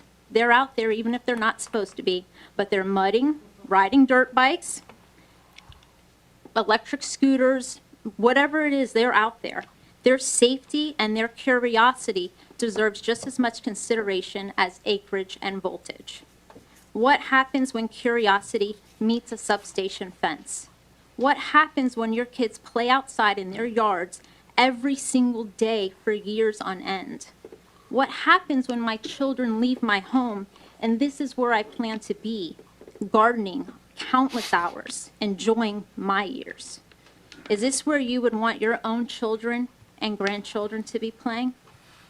Duke's proposal fails to test for the conditional use permit. It does not safeguard public welfare or protect neighboring properties.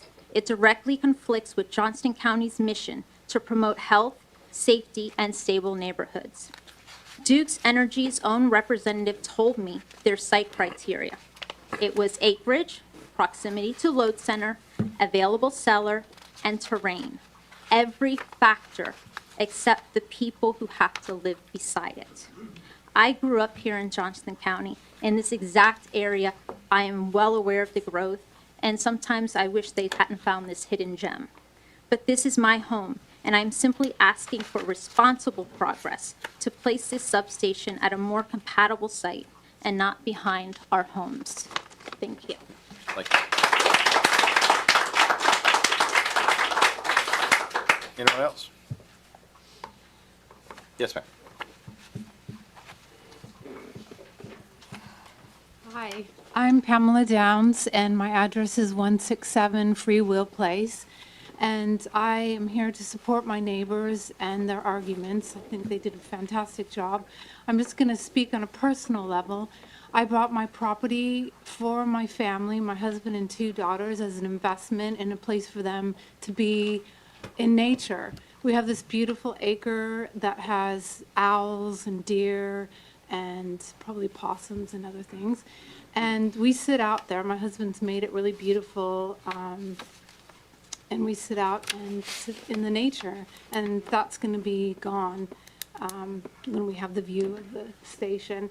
And also we walk a lot. We walk along Angie and we walk around outside and look at all the beautiful farmland and trees. And I just was wondering if there were other sites that would be appropriate for Duke and not in a residential area with nice houses and families and nature. That's it. Thank you. Thank you, ma'am. Anyone else? Yes, sir.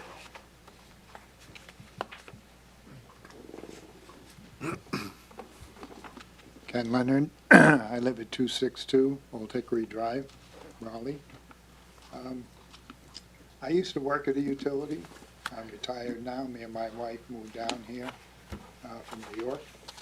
And at this utility, I never saw something of this size. This is a transmission station.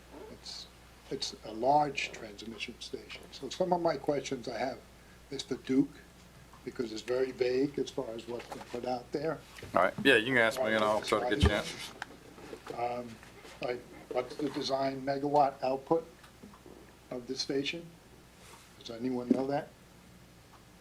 You can ask me and we're going to go back to the applicant at the end here and get some answers. So, yes, go ahead. Like just a list, general list of the major Fire. equipment, the transformers, switching station, you know, what loads, projected loads for growth in that area to justify this transmission station being put here. Okay. Whether there's any alternate sites that have been picked.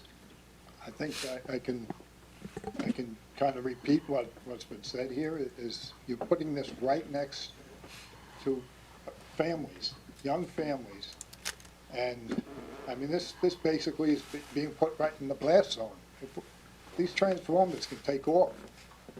And the houses are only maybe 100 feet away. It's insane.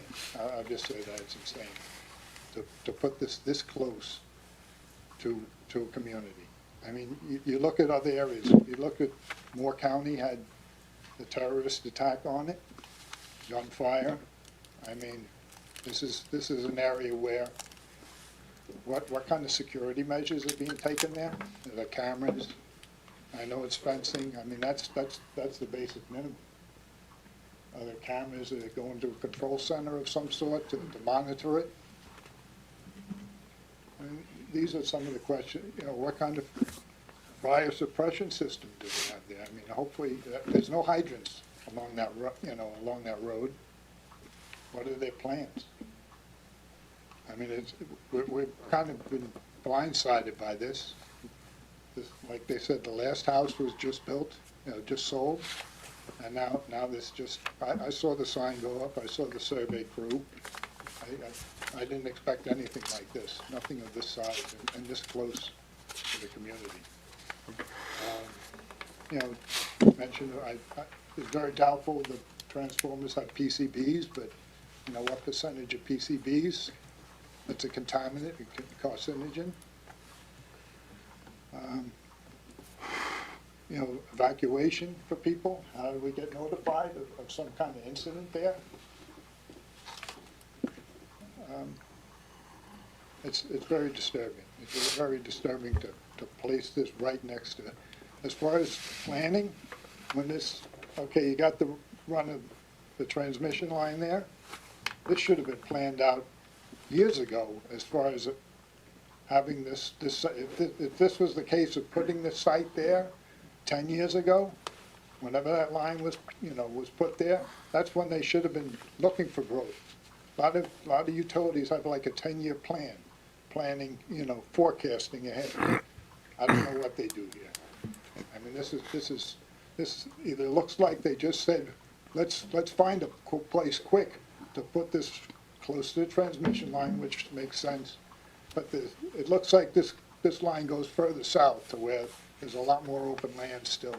It could probably still feed the demand in the area that they need. So that's basically all I have to say. Okay, thank you, sir. We'll do our best.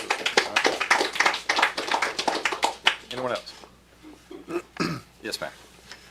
I'm Jill Sensabaugh. I live at 62 Bellacourt Drive, Raleigh, North Carolina, 27603. All right, hang on. What, just 62? Keep up. I want to look you up, make sure I'm looking at the right place. 62 Bellacourt? Mm-hmm. Okay. Fire away. This picture right here that's on your screen.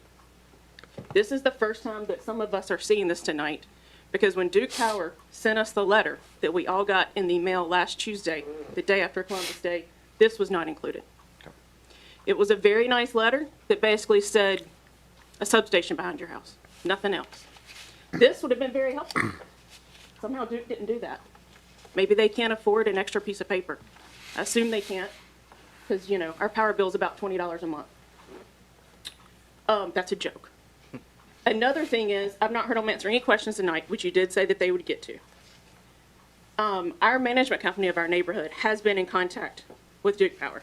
They actually contacted her first before the neighborhood, and that's how we found out about this about 3 weeks ago. This has not been ample time for any of us to think about it, to draw a conclusion, to try to make a decent determination. If we want to sell our house, do we need to move? What do we need to do? Duke Power has been nice enough to offer our management company to come to our next homeowners meeting. We have one a year. It's typically in January. I called today as president of the HOA, which is not by choice, but somebody has to do it. I called today to move our meeting to December 3rd. If I heard correctly a while ago, y'all have something that y'all are going to talk to the county commissioners on December 1st. So This is not enough time. I'll answer that one for you. So and that might benefit everybody else. So we make a recommendation to the Board of County Commissioners. They make the final decision on all rezonings. This will be heard at the December 1st meeting. So make sure, in case you missed that at the beginning, please make sure you have December 1st on your calendar as well. Okay. Sorry, go ahead. That's okay. I respectfully ask that somehow that get moved or postponed to another date. If Duke Power has been nice enough to come and speak to us as a neighborhood, I moved the meeting from January till December 3rd. We have to send out notices of 45 days at least to give our neighborhood time to come to these meetings. Apparently Duke only has to give us 7 days to come to these meetings. And I respectfully ask that this at least be pushed back to give Duke time to answer all the questions to our entire neighborhood. I don't think that's unreasonable, and if this was your backyard, I don't think you would think it was unreasonable either. I think we all need to be educated on this. We need to hear what Duke has to say, other than at 9:30 at night when we all have kids at home and we're paying for babysitters. We would like a meeting with Duke with the entire neighborhood on December 3rd. Okay. Thank you. Thank you, ma'am. Anyone else? I just had two more things I forgot. Be quick, please, if you don't mind. Do I have to repeat my name? No, you don't have to put your name. Go ahead. As far as just questions, whether there's going to be any kind of power generation on site. Okay. You know, I guess that would include solar or generators. And there's one more. Oh, I mean, one of my concerns is something that's kind of a hot topic now, is whether there's plans, I mean, of putting a data center in and around that property. It's not, I know it's not on the plan now, but that was partly why I asked that question, as far as what the design megawatt load would, you know, projected is to put there. Those require a lot of energy, and this is a transmission station. It would very well possibly be down the line to put a data center in, which is, I think everybody knows is a hot topic right now. Sure. Okay, thanks, sir. All right. I think we've got everybody covered. Mr. Morrow. Yes, sir. Got time for one more? Yeah, be quick if you don't mind. Yes, sir. Thank you. Hey, name is Matt Carey. I live at 206 West Camden, Forest Drive in Cary. Okay. If you guys can pull up some of your slides, I can do this really rapidly for everybody.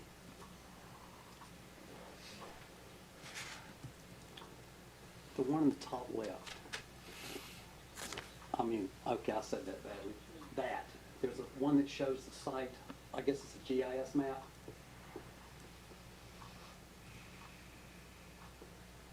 Go down one. That one. I think I can probably do that. Okay. All right. My mother owns the property that's south and east, below Angie Road. And my question really is, was there any kind of compelling reason why, and I want to get to some of these homeowners because I hear them loud and clear, why it was not considered to build this thing above Angie Road in the property just north, which is part of that same piece of land. And the reason I say that, it's full of trees. I realize the land would have to be cleared, but you could certainly do a lot more tree buffer and put the thing kind of inside a huge buffer of trees if it were located north of Angie. So that was the first thing I'm bringing up, is just a thought, is what drove the decision for it to be south of Angie? Was it the fact that it was just cleared land? That seems to be the only thing I've heard really that seemed to be the difference between south of Angie and north of Angie. The other thing is that sort of hit me as I'm looking at your slides. There was a picture that showed the layout, the actual design drawing. That one. Am I seeing that right? What are the dimensions inside the cage? 400 by 360. So we're talking bigger than a football field. It is bigger than a football field. So just for visual impact, this thing is bigger than a football field. Sometimes you go by substations and you see them and they're, you know, decent size, but you don't think, oh my Lord, the thing is bigger than a football field. So just kind of wrap your head around that. And the other one was the trees. I think it's slide number 2. It talked about the buffer of trees that were going to be planted. That one. Is the little white box showing what it will eventually be? Yes, she said mature trees. How many years does that take? 30 plus. So again, it's not like they build this thing and these trees are popped in the ground and there's a screen there. We're talking 20, 30 years. So 2 things that hit me when I saw the slides. A, how giant it is, and B, the buffer. Okay. And that's it. All right. Thanks, sir.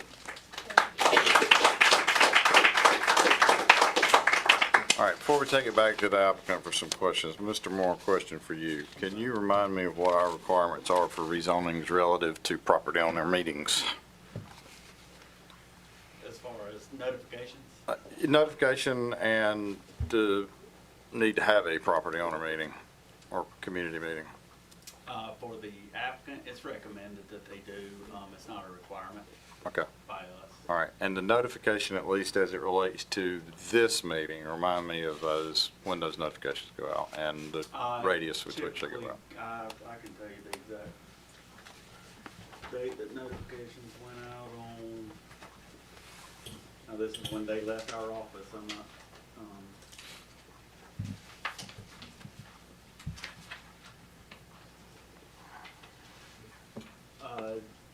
September 30th. Okay.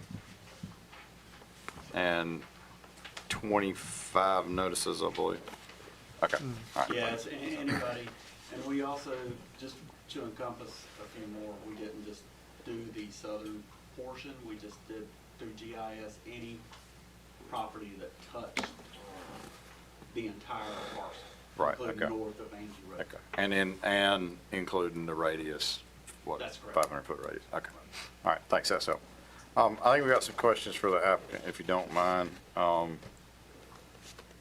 The questions that I have, and I think is a summation of some of what we heard, are, I think it would be beneficial for us to hear a little bit more about, and you spoke about it briefly, but sort of how sites are chosen, why this site, sort of justification from that standpoint.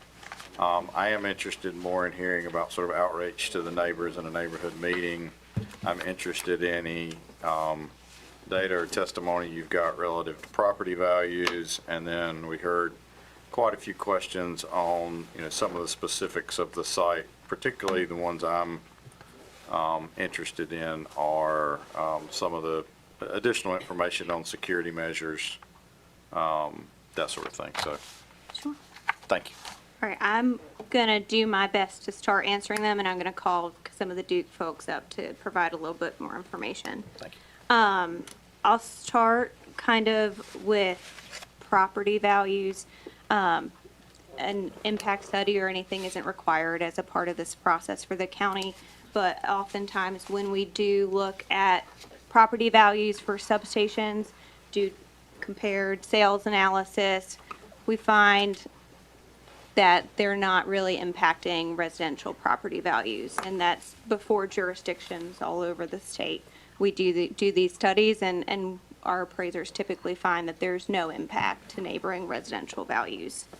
Hang Those on, are- hold on, hey. hold on. Yep. I gave y'all the respect and time. We're gonna let her say her piece as well, okay? Okay. So there were some security concerns that you asked about. The substations are remotely monitored 24/7 for proper functioning of equipment, as well as those average monthly on-site visits. They're constantly evaluating their infrastructure across the state to make sure it's properly protected and to evaluate security concerns. So it's much more than those physical barriers that you see, the fencing, et cetera. It is a multi-layer approach of defenses. And it includes a cross-functional threat intelligence team that monitors threats 24/7, 365, and is sharing information at law enforcement with all levels. So the strategy is ever evolving and constantly being monitored on the site. There were some health and safety concerns about EMF and electromagnetic fields. Just because electricity is so common in daily life, most of us are in contact with electric and magnetic fields virtually all the time. So example includes electric wiring in buildings, your daily appliances, TVs, computers, hair dryers, et cetera. So magnetic field strength increases with current. So you'll find stronger magnetic fields near an appliance when it runs on high than it runs on low. So power lines and home-generated magnetic fields have been studied for nearly 50 years, and studies find that there is no demonstrated evidence that there's an unsafe level of power frequency EMF from power lines and power frequency electromagnetic fields in the homes. So it's been studied for 50 years, and that's just kind of our overarching piece of that. In terms of, I think there were a couple of questions about traffic impacts. Just a reminder, this is only visited once a month, so it's not like heavy equipment is coming in here frequently. It's kind of a one-time, one truck a month. In terms of neighbor engagement, followed this county criteria for notice. Duke sent out its own separate notice before the meeting to everybody in a 500-foot radius. We are willing to have a meeting between now and the Board of Commissioners meeting. We can do it virtually or in person before that December 1st hearing. So we're willing to sit down with them and continue to hear their concerns. In terms of kind of siting, we wish it were as easy as, find a site that meets all Duke's criteria and put a substation on it. There are specific criteria that they look for, and this site does meet those requirements. I know people talk about, what's going on the other side of the road. Are there other places that we considered? We typically don't share that information because it's confidential with the property owners, but there were reasons that we chose this site, such as the transmission line is there, the topography is appropriate for this site. There is not like significant environmental concerns for this site. So all those things that were kind of taken into account. And we note too that, currently this is in that mobile home park district, but it's surrounded by the AR zoning district all the way around it. And the AR zoning district does allow substations in it with a conditional rezoning. So it is already an allowed use going through this process in the code in a residential district. So we understand those concerns, but it is allowed kind of going through this process. Let's see. Is there anything else that I'm missing? Yep. And there was some mention about the trees and there was going to be increased clearing of the trees. Does that go over the existing 90-foot transmission line easement, or is that within that transmission line easement?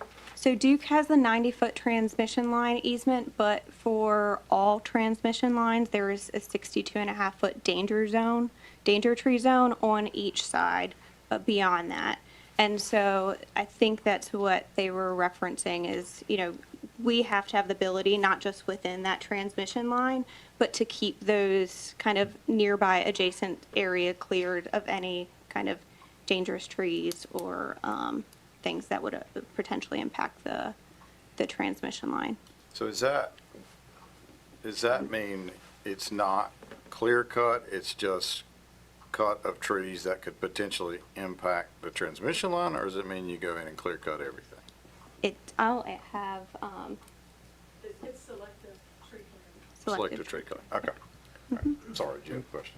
Okay. And the gentleman was talking about the subdivision side of this easement. He sees that DT line on there. You are not coming in for the purpose of building a substation to clear any more trees on the western side of that existing transmission line. I believe, and we can have our folks answer it, there might be some limited clearing to clear those danger tree zones. Well, that's other than the DT But danger other tree. than the DC zone, we're trying to preserve as much trees on site as possible. And you can see the areas that will be preserved kind of on the screen, and then if you go to the illustrative view, that kind of gives you a good idea of where that tree line will look like. So is that illustration on the western side of the property line there, does that match the existing sort of tree cover? That is the existing tree cover, and we're asking. Hang on, I'm not asking you. All right, I'm asking the applicant.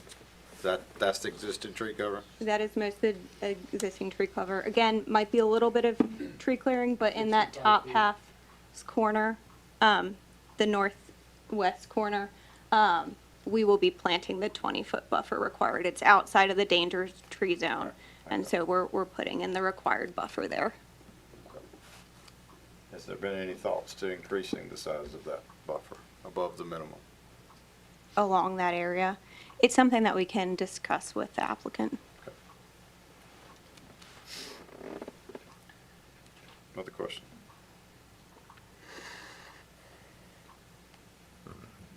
Okay, thank you, ma'am. Okay.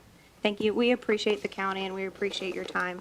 You know, this is I think we believe this is an essential project for kind of load capacity in this area and important for Johnston County. Okay, Thank you. ma'am. Bring it back to staff.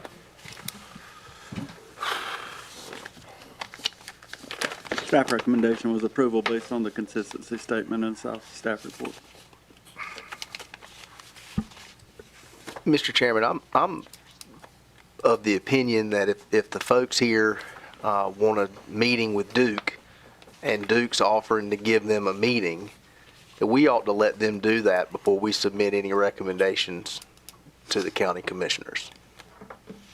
So I would make a motion to table this to January to allow them to have those discussions, and then maybe their positions change, maybe it doesn't, but at least we've got a full understanding of the conversations that Duke and the residents have had.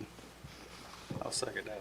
Can we make a recommendation tonight and then just have it tabled till a January commission meeting, or? So, No? No. right, so if we table it, then it does not go forward to the county commissioners as a recommendation. Do they still hear, they would not hear it in that case, correct? That's correct. All right, so, motion to table, it would not be heard by the county commissioners. If we make a different motion, approve or deny, it will be heard by the Board of County Commissioners on December 1st, and they can do what they wish with our recommendation. It's just a recommendation. But the HOA at that time can't do their 45-day required letter to get a meeting for them. The HOA mentioned a meeting on December 3rd. Yes, ma'am. We would ask for timing purposes that we are happy to hold a virtual or in-person meeting in between now and December 1st. But I think there are some other kind of timing concerns. We're under purchase contract for the property. So we're willing to meet with the neighbors and have that meeting in between now and December 1st to kind of answer some of their questions. Okay. But January is a significant push, as you can imagine, to go to January and then have to wait another month. Okay. Thank you. Yes, ma'am. So I. Can I be heard? Yes, sir. Go ahead. I would just ask that with the, I guess, the suddenness that we were presented with this. Who am I listening to? Yeah, I'm sorry. Who am I I'm sorry, listening to? John Lehman, 15 Bellacourt Drive. Okay, all right.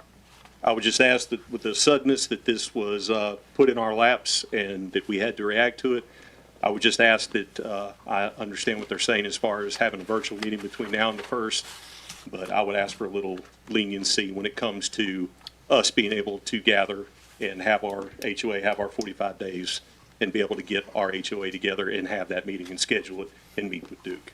Okay. And I thank you. We appreciate that. it. Thank you. I heard you.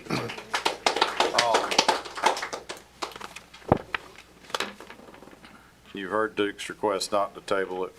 I did hear a motion to table till January, I believe. Whatever the January meeting, Are you talking our January or their January?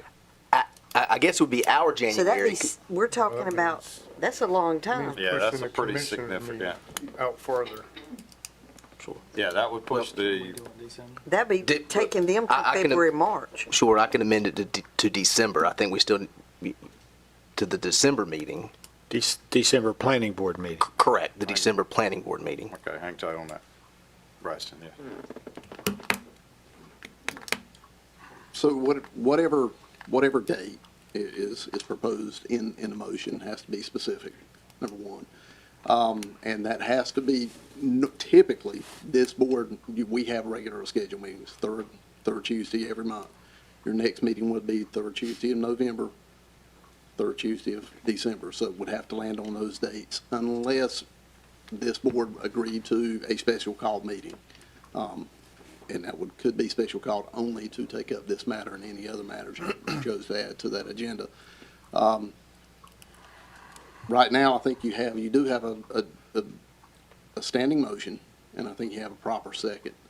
So I think we, at this point, maybe need to get that out of the way, or you can amend the motion with a corrected date if it wasn't intended to be January. Okay. Originally. I'm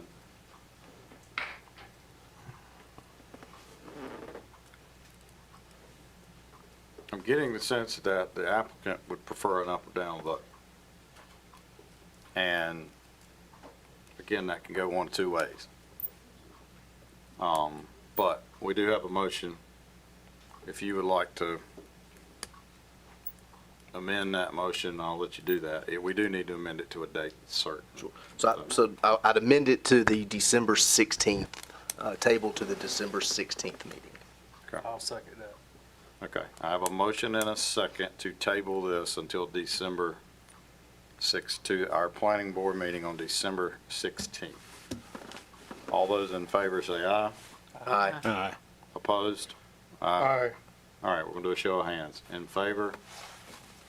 Raise your hand. To table, you're To talking. table. Table. Until December 16th. 2 or 5, all right. Opposed?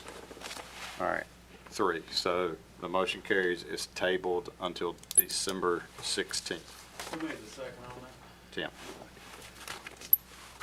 Okay. We'll give it a minute and let the room clear if folks want to leave, and then we will take up case. There will be another hearing here on the 16th, yes, sir.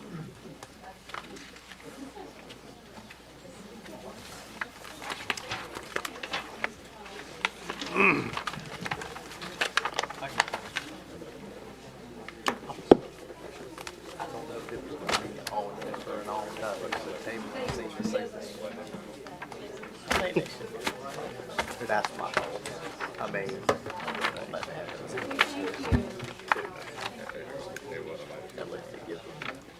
If you see it. Correct, well, he has come back with some answers on trees and some other What we got next? There's only one left. Commissioners won't be happy with us because we just delayed the. The drama for them. Oh, correct. So that's the only one. Yeah. He's going. I completely understand. Well, we may have to do that all over again in 2 months. That's fine. Oh, it'll go a lot quicker next time. That's the hope. Lord. Mostly domestic, but I also do some criminal work and a little bit of everything. So, here in Johnston County. So I'm with Levinson's and Benson. That's where I started. It's just me now. So, this is my home. I live here. Does Mr. Levinson still practice? He comes in and bothers me. Talks about fishing and Right. does a little bit here and there. And I don't know him personally, but I know some people that yeah, do know him very well. yeah, he comes in and hangs out. But he's in there at 9 o'clock sharp, and by about 3:30, 4 o'clock, it's time to go home. I understand. That's what I do too. That's a good day. That's a very good day. Hey, but when you're 82, you do what you want. That's right. You do. 100%. That's right. You leave me in there to work. All right. Last Friday. We got all those numbers. Yeah, it'll go quick. No problem. All right, 2511. Yes, sir. This is a petition to rezone 1.14 acres of an 8.94 acre parcel located at 16745 Buffalo Road in the Wilders Township from agriculture residential to community business conditional zoning. Owner is Wallace Paul White and Vincent Paul White. Applicants Vincent P. LLC. Conditional zoning request is personal services, fitness, exercise, athletic, and business retail store, and multiple other community business possibilities. Utilities and services are provided by Northside Fire District and ALS Rescue Squad. It's existing land use zoned agriculture residentially and is currently in violation for having a commercial business. Surrounding land use is zoned agriculture residential and used for those purposes. Zone community business special use, and it appears to be a contractor's yard was what it was at one time. If it's no longer in business, I'm not sure. Traffic concerns, traffic count for this portion of Buffalo Road is 8,100 vehicles per day, but the last count I could find was in 2018. It appears on the comprehensive transportation plan as an existing boulevard needing improvement. It's located in a low-density residential future land use place type on the envisioned Johnston land use plan. 21 notices were sent out. This property came in as a zoning violation to our office in July of 2025 for a violation of operating a commercial business, which was a fitness center in an agriculture residential zoning district. A pre-application meeting was held with the applicant on August 6, 2025 by planning staff.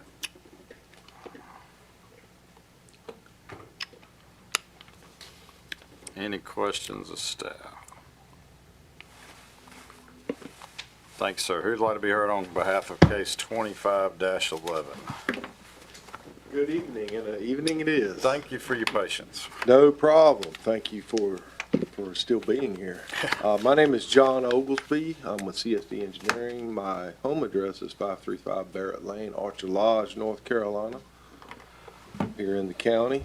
And I'm here representing the owners, Mr. Paul White, that's his son, Vince White. We are seeking conditional zoning for just a small zoning parcel, not the entire tract.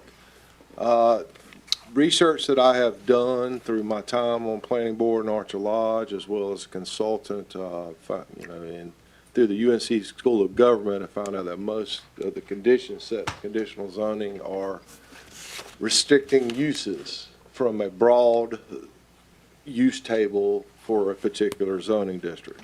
And just about all conditional zoning cases in the state of North Carolina also include the site plan.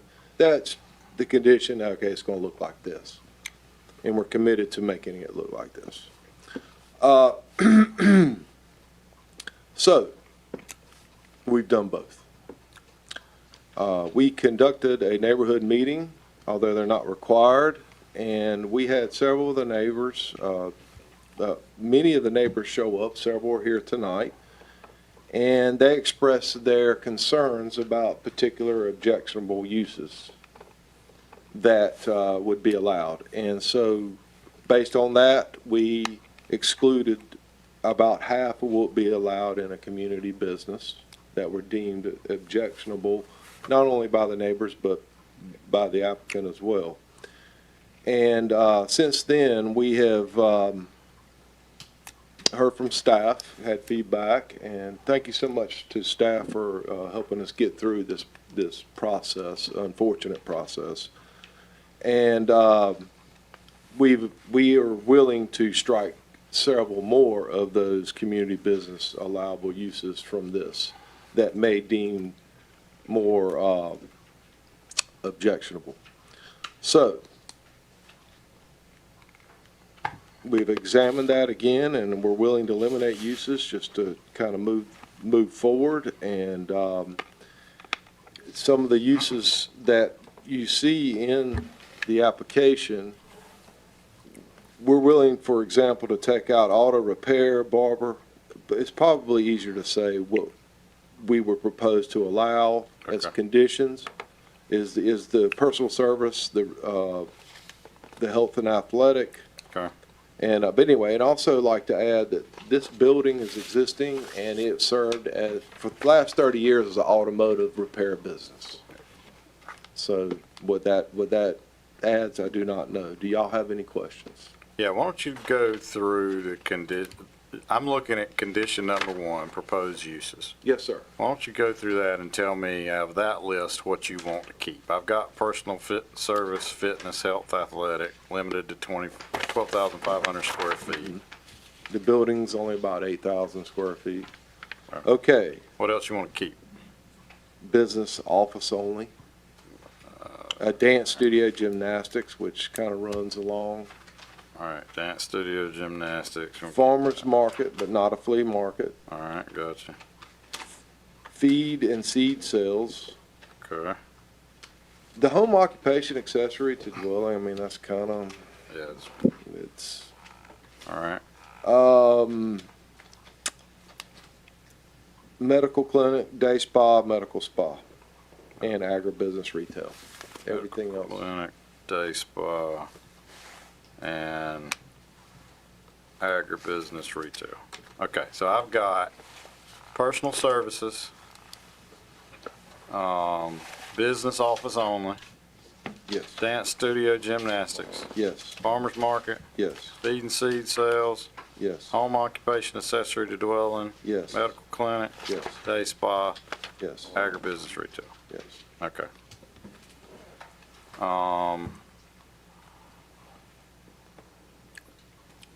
Give me, He said medical spa also. Day spa, medical spa. oh, you wanted medical spa as well? Okay. Yeah, All right. day spa, medical spa. yes. Makes sense. All right. Okay, I noticed that and you can just confirm with me, I think the letter to the, community, or maybe it was in the, I believe I saw somewhere in here, as it related to the community meeting, that the discussion centered around an appointment, by appointment only. Okay, here it goes. Neighborhood meeting request. So this was the invite. It said fitness and wellness training by appointment only. None of those other uses were mentioned in there. Talk to me about that. That was the main topic of discussion, and the biggest concerns were about, okay, what about all these other uses allowed in community business? Okay. And we took that feedback to say, yes, if we're going to do community business, then we need to restrict uses. Okay. Or strike uses that are objectionable to the neighbors. And so we took everything they said and went down the list. And like I said, conditional zoning conditions are, taking away objectionable uses. Okay, so that was the meeting at which the review of the list happened, and. Yes. Okay. And I will add, at the community meeting, everyone there, if they were adamantly against the use that's occupying the building now, they did not mention it. That most of the concern was the use, potential uses allowed if they left the property. Okay. And somebody came in and said, oh, I can do an auto repair shop. They didn't want that. Right, sure. It's a long list. Yeah. Okay. I got you. All right, I think that answers my question. And the appointment only deal is that it's not a come as you anytime gym like a Planet Fitness or a YMCA. She has instructors and does classes, and they come at certain times, and she will speak more to that. Michelle Benedict is the operator, and would love to introduce her and let her speak if Okay. that's. Yeah, that'd be great. Thank you. Any other questions of the gentleman before you?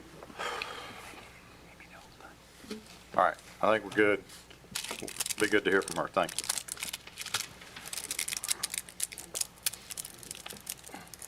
Yes, ma'am.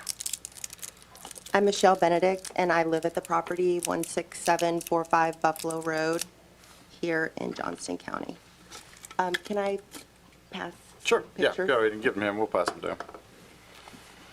So in those pictures, you will find the previous usage of the car repair shop that it was, and then what it is currently now, a CrossFit gym, and some significant individuals that I work with one-on-one. I grew up in Wendell. Just a little bit about me. I graduated from Eastwick High School and then went on to Brigham Young University and graduated there. I have two beautiful children. One is 22. He serves in the Army. He's a forward observer, and super proud of him, and an 11-year-old daughter who rides horses competitively. We're very active in the Johnston County community. with her sport and her fitness, and we provide lots of different services to the other kids that ride with her. I'm here tonight to respectfully represent myself and my business that is in question for the partial rezoning for this property. I'm really excited to show how this project will bring value to the community while addressing some of the concerns that the neighbors had that they've presented to us. My proposed CrossFit program will be more than just a fitness facility. It will be a hub for mental and physical health, for community and personal growth. Johnston County is growing rapidly, and with that growth comes the need for spaces where residents can prioritize their well-being. CrossFit is a proven fitness program that builds strength, resilience, and camaraderie through group workouts led by certified coaches, and all of my coaches are certified and have background checks through Homeland Security. Our space offers a welcoming environment for people of all ages and abilities, fostering a sense of belonging while encouraging healthy lifestyles. Again, not just physically, but more important, mentally. We have provided jobs for local teachers, firefighters, and law enforcement, not only providing them with supplemental income, but allowing them a place to recharge from a society that is extremely challenged within our school systems and in our communities. We provide a place for internship and shadowing for those seriously wanting to pursue teaching and coaching. One of the girls you'll see in the photos, Mariah Evans, she graduated from Ravenscroft High School. She's now attending High Point University and training for the Olympics for javelin. She trains with me and has for several years and has come back to train some of our students as well. In her promotion to speaking on behalf, she has built confidence through coaching and coming back.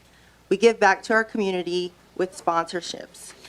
Recently, Coach Weaver from Corinth High School, I'm nervous, reached out to me and asked for a sponsorship. I don't know if any of you just give money willingly. I do not. So his youth team had to write me letters on why they felt they were good candidates and representatives to be sponsored for this year. I enjoyed reading those, but it also allows these athletes to speak for themselves and think about their own health and wellness, and fit kids make fit adults. After owning and operating CrossFit Fort Bragg for many years, I helped change and standardize the military physical fitness test. The ACFT is now the AFT. Currently, I have young men and young women that need to prepare for these tests all over come to our facility to be trained. We've had tremendous success with those students. I also provide resources for families and family members with special needs. When a child comes along and they need additional care, we're not asked if we have the funds to provide for that. However, I have partnered with several insurance companies and the ARC of North Carolina. This program allows parents to bring their child or family member to our facility, and I do all the legwork. We track their progress, we track their attendance, we track their verbal and nonverbal skills, communication, and any of their other personal records. We've seen tremendous growth in this program, and not only does the Johnston County community need it, but so does every community. My vision and mission align with the Johnston County community's comprehensive plan, which emphasizes on economic development and the quality life improvements. By repurposing what was formerly a commercially owned car repair shop and underutilized lot, by statistics, we increased the property value by 8 to 10% near any recreational facility, gym, or healthcare. This is our community, your community. We all understand that rezoning decisions require careful consideration, traffic, infrastructure, and neighboring character. We have worked closely with the engineers, surveyors, and our direct neighbors to address these concerns. The traffic concerns, per the staffing report in 2018, Buffalo Road represented 8,100 cars per day. At most, when we came and said this is where we were going to move our home to, at most in a day would be 40 cars. This is less than 500ths of increase in traffic. Our program operates on lower traffic times, if that's even possible with all the construction in Johnston County, primarily offering peak hours We are committed to maintaining a clean, professional facility that enhances the area's aesthetics. My point to that is we operate Monday through Friday, 6 a.m., 9:30, noon, 4:30, 5:30, and 6:30. Monday, Wednesday, Thursday, we've offered a low-intensity class that will help Mr. Paul walk at his anniversary I next. saw the pictures in there. You're doing good. And then on Saturdays, we have 9 a.m. and 10:30, avoiding all the yard sellers. Our classes range, truthfully, from 3 to 5 athletes. They're very small classes. Our class memberships range from $145 to $200 a month, allowing for less need of the lower incomes. I would also like to address the low-density residential area.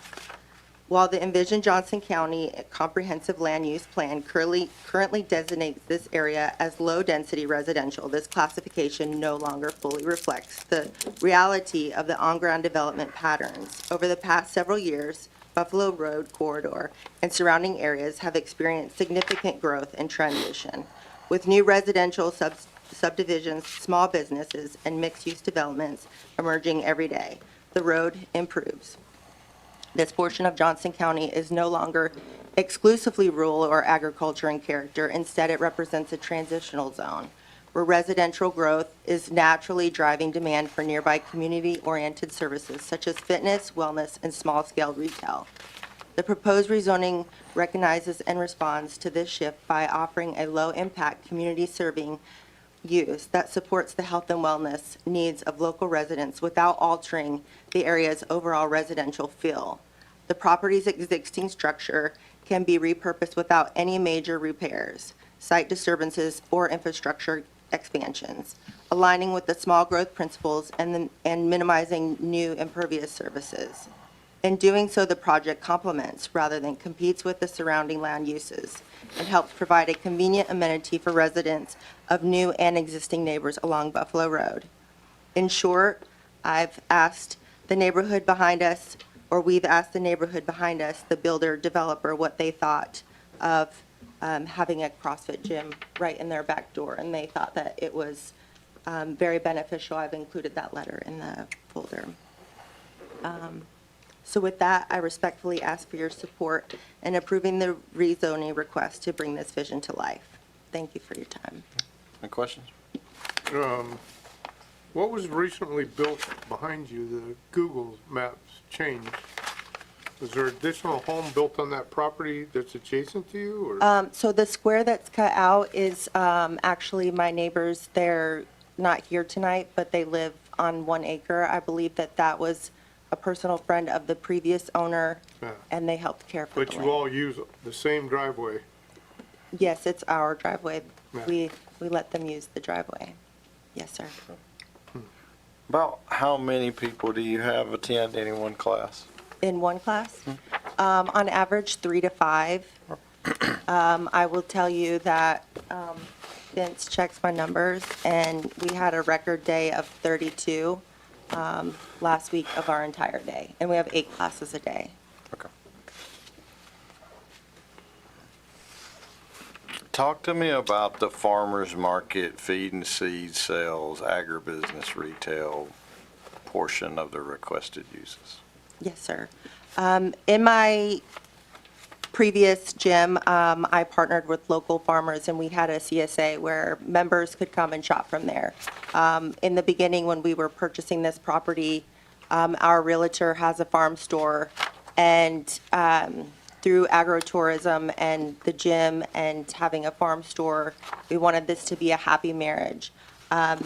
Since then, my business partner, she was running the farm store, spoke very poorly of our local neighbors, people on the streets. And I am about community, and I'm about promoting wellness in our community and with our neighbors. And so we parted ways. Right now, that is at a standstill, but that is a vision that I would like to bring back. Other questions? Thank you, ma'am. Thank you.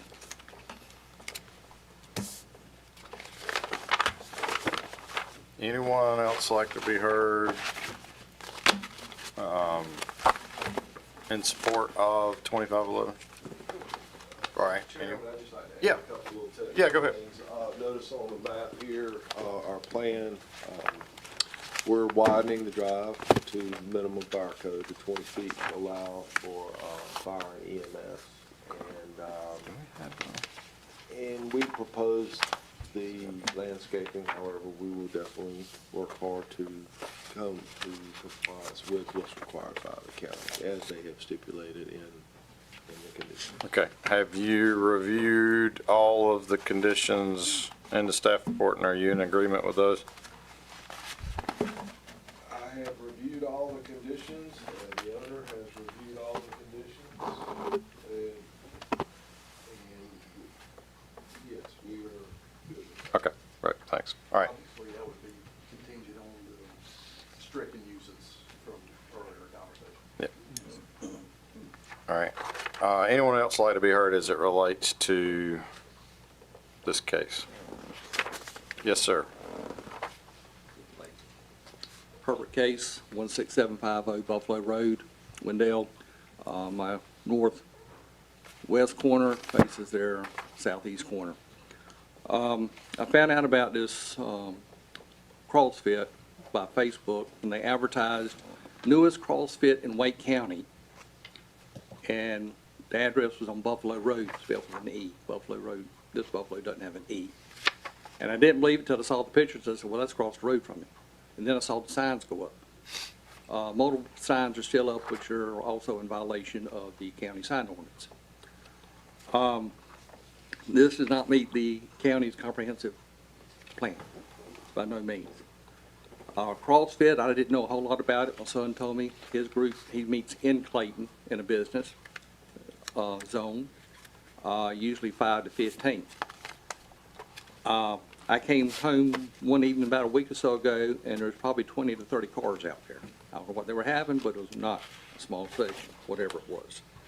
Traffic on this Buffalo Road is horrendous. It is in the improvement plan for DOT. We've spoken with DOT and commissioners about speed limits 55 through this area. If you know about this, from Turnipseed Road to Stotts Mill, it's a quarter-mile straight, and people use it like a raceway. This driveway is about halfway. Between the traffic and the deliveries and everything that comes in, let me make this auto repair shop I keep talking about. It was a man's personal garage. He restored cars. It was not a commercial operation. You hardly ever saw it. You sure didn't see nothing outside. You know, there's a lot of other areas available, empty businesses in Wendell, in Clayton, that could be utilized other than out here in the country. The farm store, that was kind of a joke, because nothing they had there, they raised. Well, they did buy some chickens and started raising some eggs. Everything, if you look on their Facebook pages, the products came from Youngsville, South Carolina, and I'm not sure where the pimento cheese came from, but they didn't make it. They offered milk, raw milk. They didn't have no cows, though. Found out it came from a dairy up in Oxford. So this was a commercial, you may say a mini Publix or Lowe's food, sitting back here. Trucks in and out, deliveries of milk, deliveries of product, deliveries of food, and customers all day. I mean, I don't object to CrossFit. Of course, they got a sign, I think, called farm to fit, fit to farm. Well, when I farmed, you didn't need a gym. You did it out there in the fields. Maybe that would help now. I don't see a need for it. I don't see a purpose for it. But mostly, I do not see that it conforms with the county's plan. The county adopted this plan for a reason, to limit commercial entities and commercial development areas, to keep the residential, to keep the agricultural separated. By allowing this, you open the door for other commercial activities. Recently, probably been a year or so, year and a half ago, maybe 2 years ago, the property right across from this property, they petitioned or requested rezoning for commercial. It was denied by this board and the county commissioners. It did not meet the comprehensive growth plan, and also the neighbors didn't like it. Recently, earlier this year, there was a little coffee trailer up on the corner of Stotts Mill and Buffalo Road that was cited for being in violation, and they were shut down. So if this board in this county is serious about this comprehensive growth plan they've developed and consistent in previous rulings, you'll move to deny this request. Thanks, sir. Anyone else like to be heard as it relates to this case? Yes, sir. How you doing today? My name's Richard Thomas. I live at 16733 Buffalo Road. I'm pretty much their next door neighbor with an easement for a septic system from my other neighbor who lives at 16925.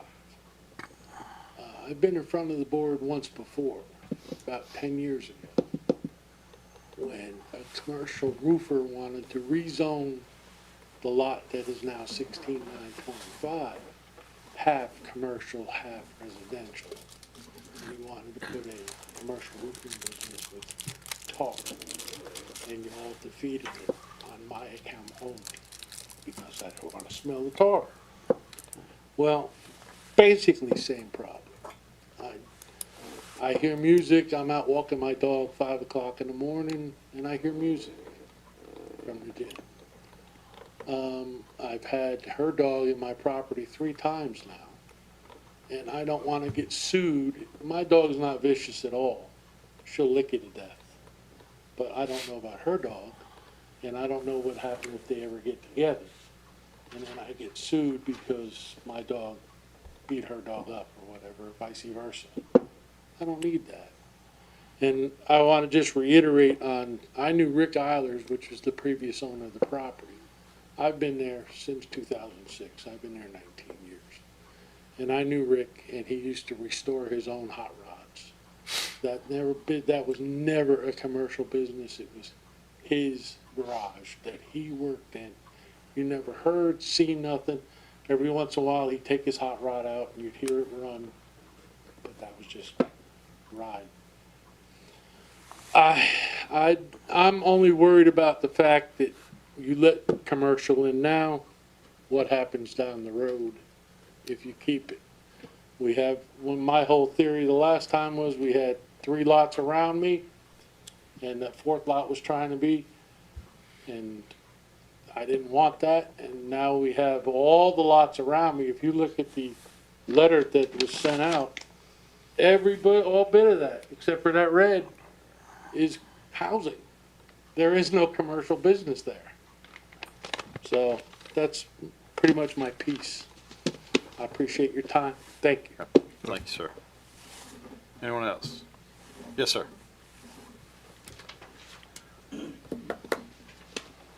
Good evening, ladies and gentlemen. My name is Michael Taft. I live at 16925 Buffalo Road. And if you look at that hockey stick rough shape right there, that is the septic field that Mr. Tonis was talking about. I support the fitness business. Ms. Benedict's a good neighbor. I'm a military veteran. I've done CrossFit myself. My concern is not the gym. If we do the zoning for business, it's what comes after. I've known Mr. Eilers for roughly 20 years. Mr. Eilers was not running a car repair business out of there. My buddies and I do demolition derbies at the state fair. I have cars, but I don't have a car business.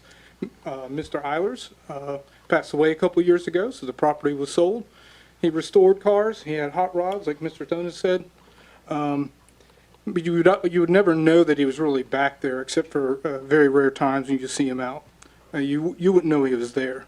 My recommendation is I don't know who complained, so whoever complained, I would say leave the zoning as is if there's any way possible. I suspect that's probably not possible at this point. I have no issue with CrossFit. I think that's good for the community. Another solution would be to remove the last 6 words in multiple other community-based businesses. That leaves it wide open. I think Mr. Oglesby has addressed that previously when we had the meeting. That was one of our concerns, and I'm very glad that was taken into consideration. Another option would be to do a conditional use permit and not rezone it, and then everybody gets what they want, right? It's a win-win. Do a conditional use permit. I have zero issue with the gym. I think it's healthy. I think it's a good thing. I will say this, and I'll leave. I realize everybody wants to go home. And I will say this. To be fair, Mr. Bobby Taylor, who lives at 16800, which is directly across the street beside Mr. Case, some time ago, my understanding was that he wanted to put a storage building or a self-storage, and that was denied. So we have, to be fair, I would say if we're going to allow commercial on one side of the street, then now that case, I think would open the door to overrule that, and now we would have to allow the storage facility on the other side of the street, just to be fair. And thank you for your time. Thank you, sir. Anyone else? All right, any additional questions for the applicant from the board? Okay, bring it back to staff. I apologize. Real quick, can we go over what was changed in number 1 on the conditions? Yeah, so here's what I have. To keep, is that the? Yes, perfect. Is that good enough? Okay. Can I keep this copy? Okay. Staff's recommendations denial based on inconsistency with the comprehensive land use plan and continued violation on the property. We also had concerns of the lack of conditions provided by the applicant and the multiple possible business types that were being requested. This does take care of a lot of that, but still it would remain denial. Just because of inconsistency with the land use plan? That and the continued violation on the property. It's been in violation since July and hasn't been, And then that's just historically, that's where staff is. right. If Right. it's in violation. It's a denial recommendation if it's in violation, yeah, okay.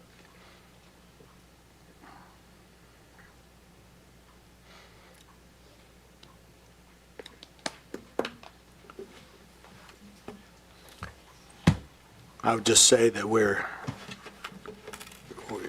been here plenty of times before, somebody wanting to open up a business in a neighborhood, and we think we've been consistent in not supporting that because of the land use plan and spot zoning and trying to, what may sound good and be a great idea just doesn't fit the neighborhood. So There is community business zoning on Maggie Way, at the intersection of Maggie Way and Turnip Seed. I mean, I'm not discounting what you're saying or disagreeing with you, I'm just saying there's a contractor yard, there's plumbing store. just don't want to set a Where is precedent. Maggie Way? Right across from Turnip Seed, you're right there, yeah. That's the closest, zoned Where's parcel. the subject property? The blue It's the dot. blue. Yeah. There's a church on the corner there too, Turnip Seed. There's a state highway control tower and very industrialized looking parcel right next to it as well. Yeah, it's that tower right there, so. Also, that was all there when we all bought our property. Would it, I'm sorry, I interrupted you. Please continue. no, would it not make more sense to have, special use permit and not rezone? So that's not an option. It's not. No, the special use permit has to be identified in the ordinance and table uses being allowed by special use permit. It is not. It's either by general use or, in this case, a conditional zoning. Let me remind you what a conditional zoning is. Conditional zoning is a restriction of the property with uses and other applied conditions that address the impacts of the proposed use or uses of the property. So it is essentially is a negotiation of sort. It does not open us up or open the property up to development for any use that's currently allowed or allowed by future ordinance amendments for those uses that would be permitted by right. It would still be limited to the conditions, the conditional zoning that's been approved, that is approved or may be approved. And that runs with the land, does not run with ownership. So it stays with the land. That's how it works. But it wasn't, you couldn't go a special use permit, and the gentleman mentioned earlier, conditional use permit. It's termed special use permit now by general statute. Those terms used to be used interchangeably. They're not anymore. So I guess my question is, if we denied it as is, then could they apply for a conditional zoning? This is conditional zoning. That's what they're applying for now. So we are conditional. I'm with you. So what you can do, part of what a conditional zone, what happens with a conditional zone, any conditions placed on the rezoning of the property actually have to be agreed to. So then where does that put the board, right? It has to be agreed to by the applicant. Where does that put this board or Board of Commissioners? If they choose not to, then you still have the same options you had before. It is an approval, recommendation, or denial, or a tabling of that to allow the applicant to go back and address some of the concerns that's been heard here this evening.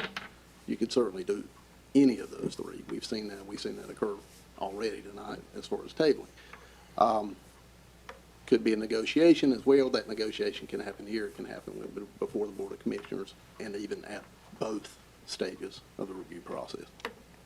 I agree with Mr. Sasser in this, that as far as being consistent across the board, as a board, we need to stay that way. And I will say too, I admire you for trying to bring something to the community that would value it. I would feel better about it if it was just one thing instead of 10 things or 5 or whatever we came up with. The CrossFit thing, to me, that wouldn't bother me as much as all the other stuff. I'll just say that. But that's my personal opinion. Yeah, and I agree with that. I mean, but I don't see a way around it. No, I don't either. Yeah, I mean, I think there's certainly two issues to consider here.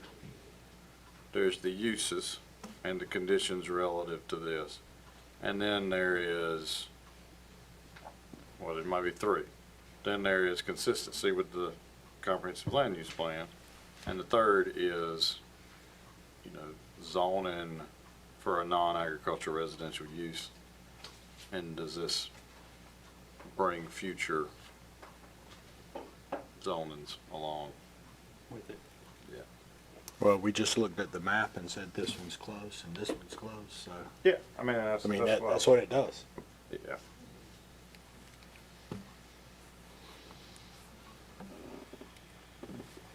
I'll make a motion to deny, based on the information I have in front of me, with the conditions that were outlined and the uses that were outlined, I'll have to make a motion to deny.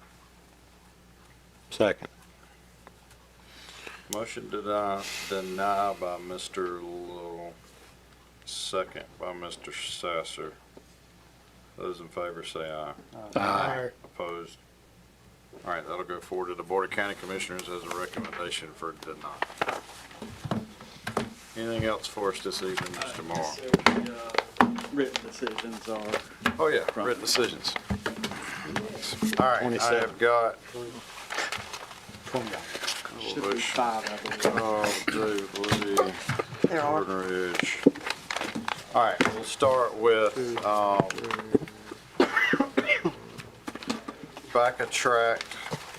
I'll need a motion and a second authorizing me to execute the written decision. Motion. Second.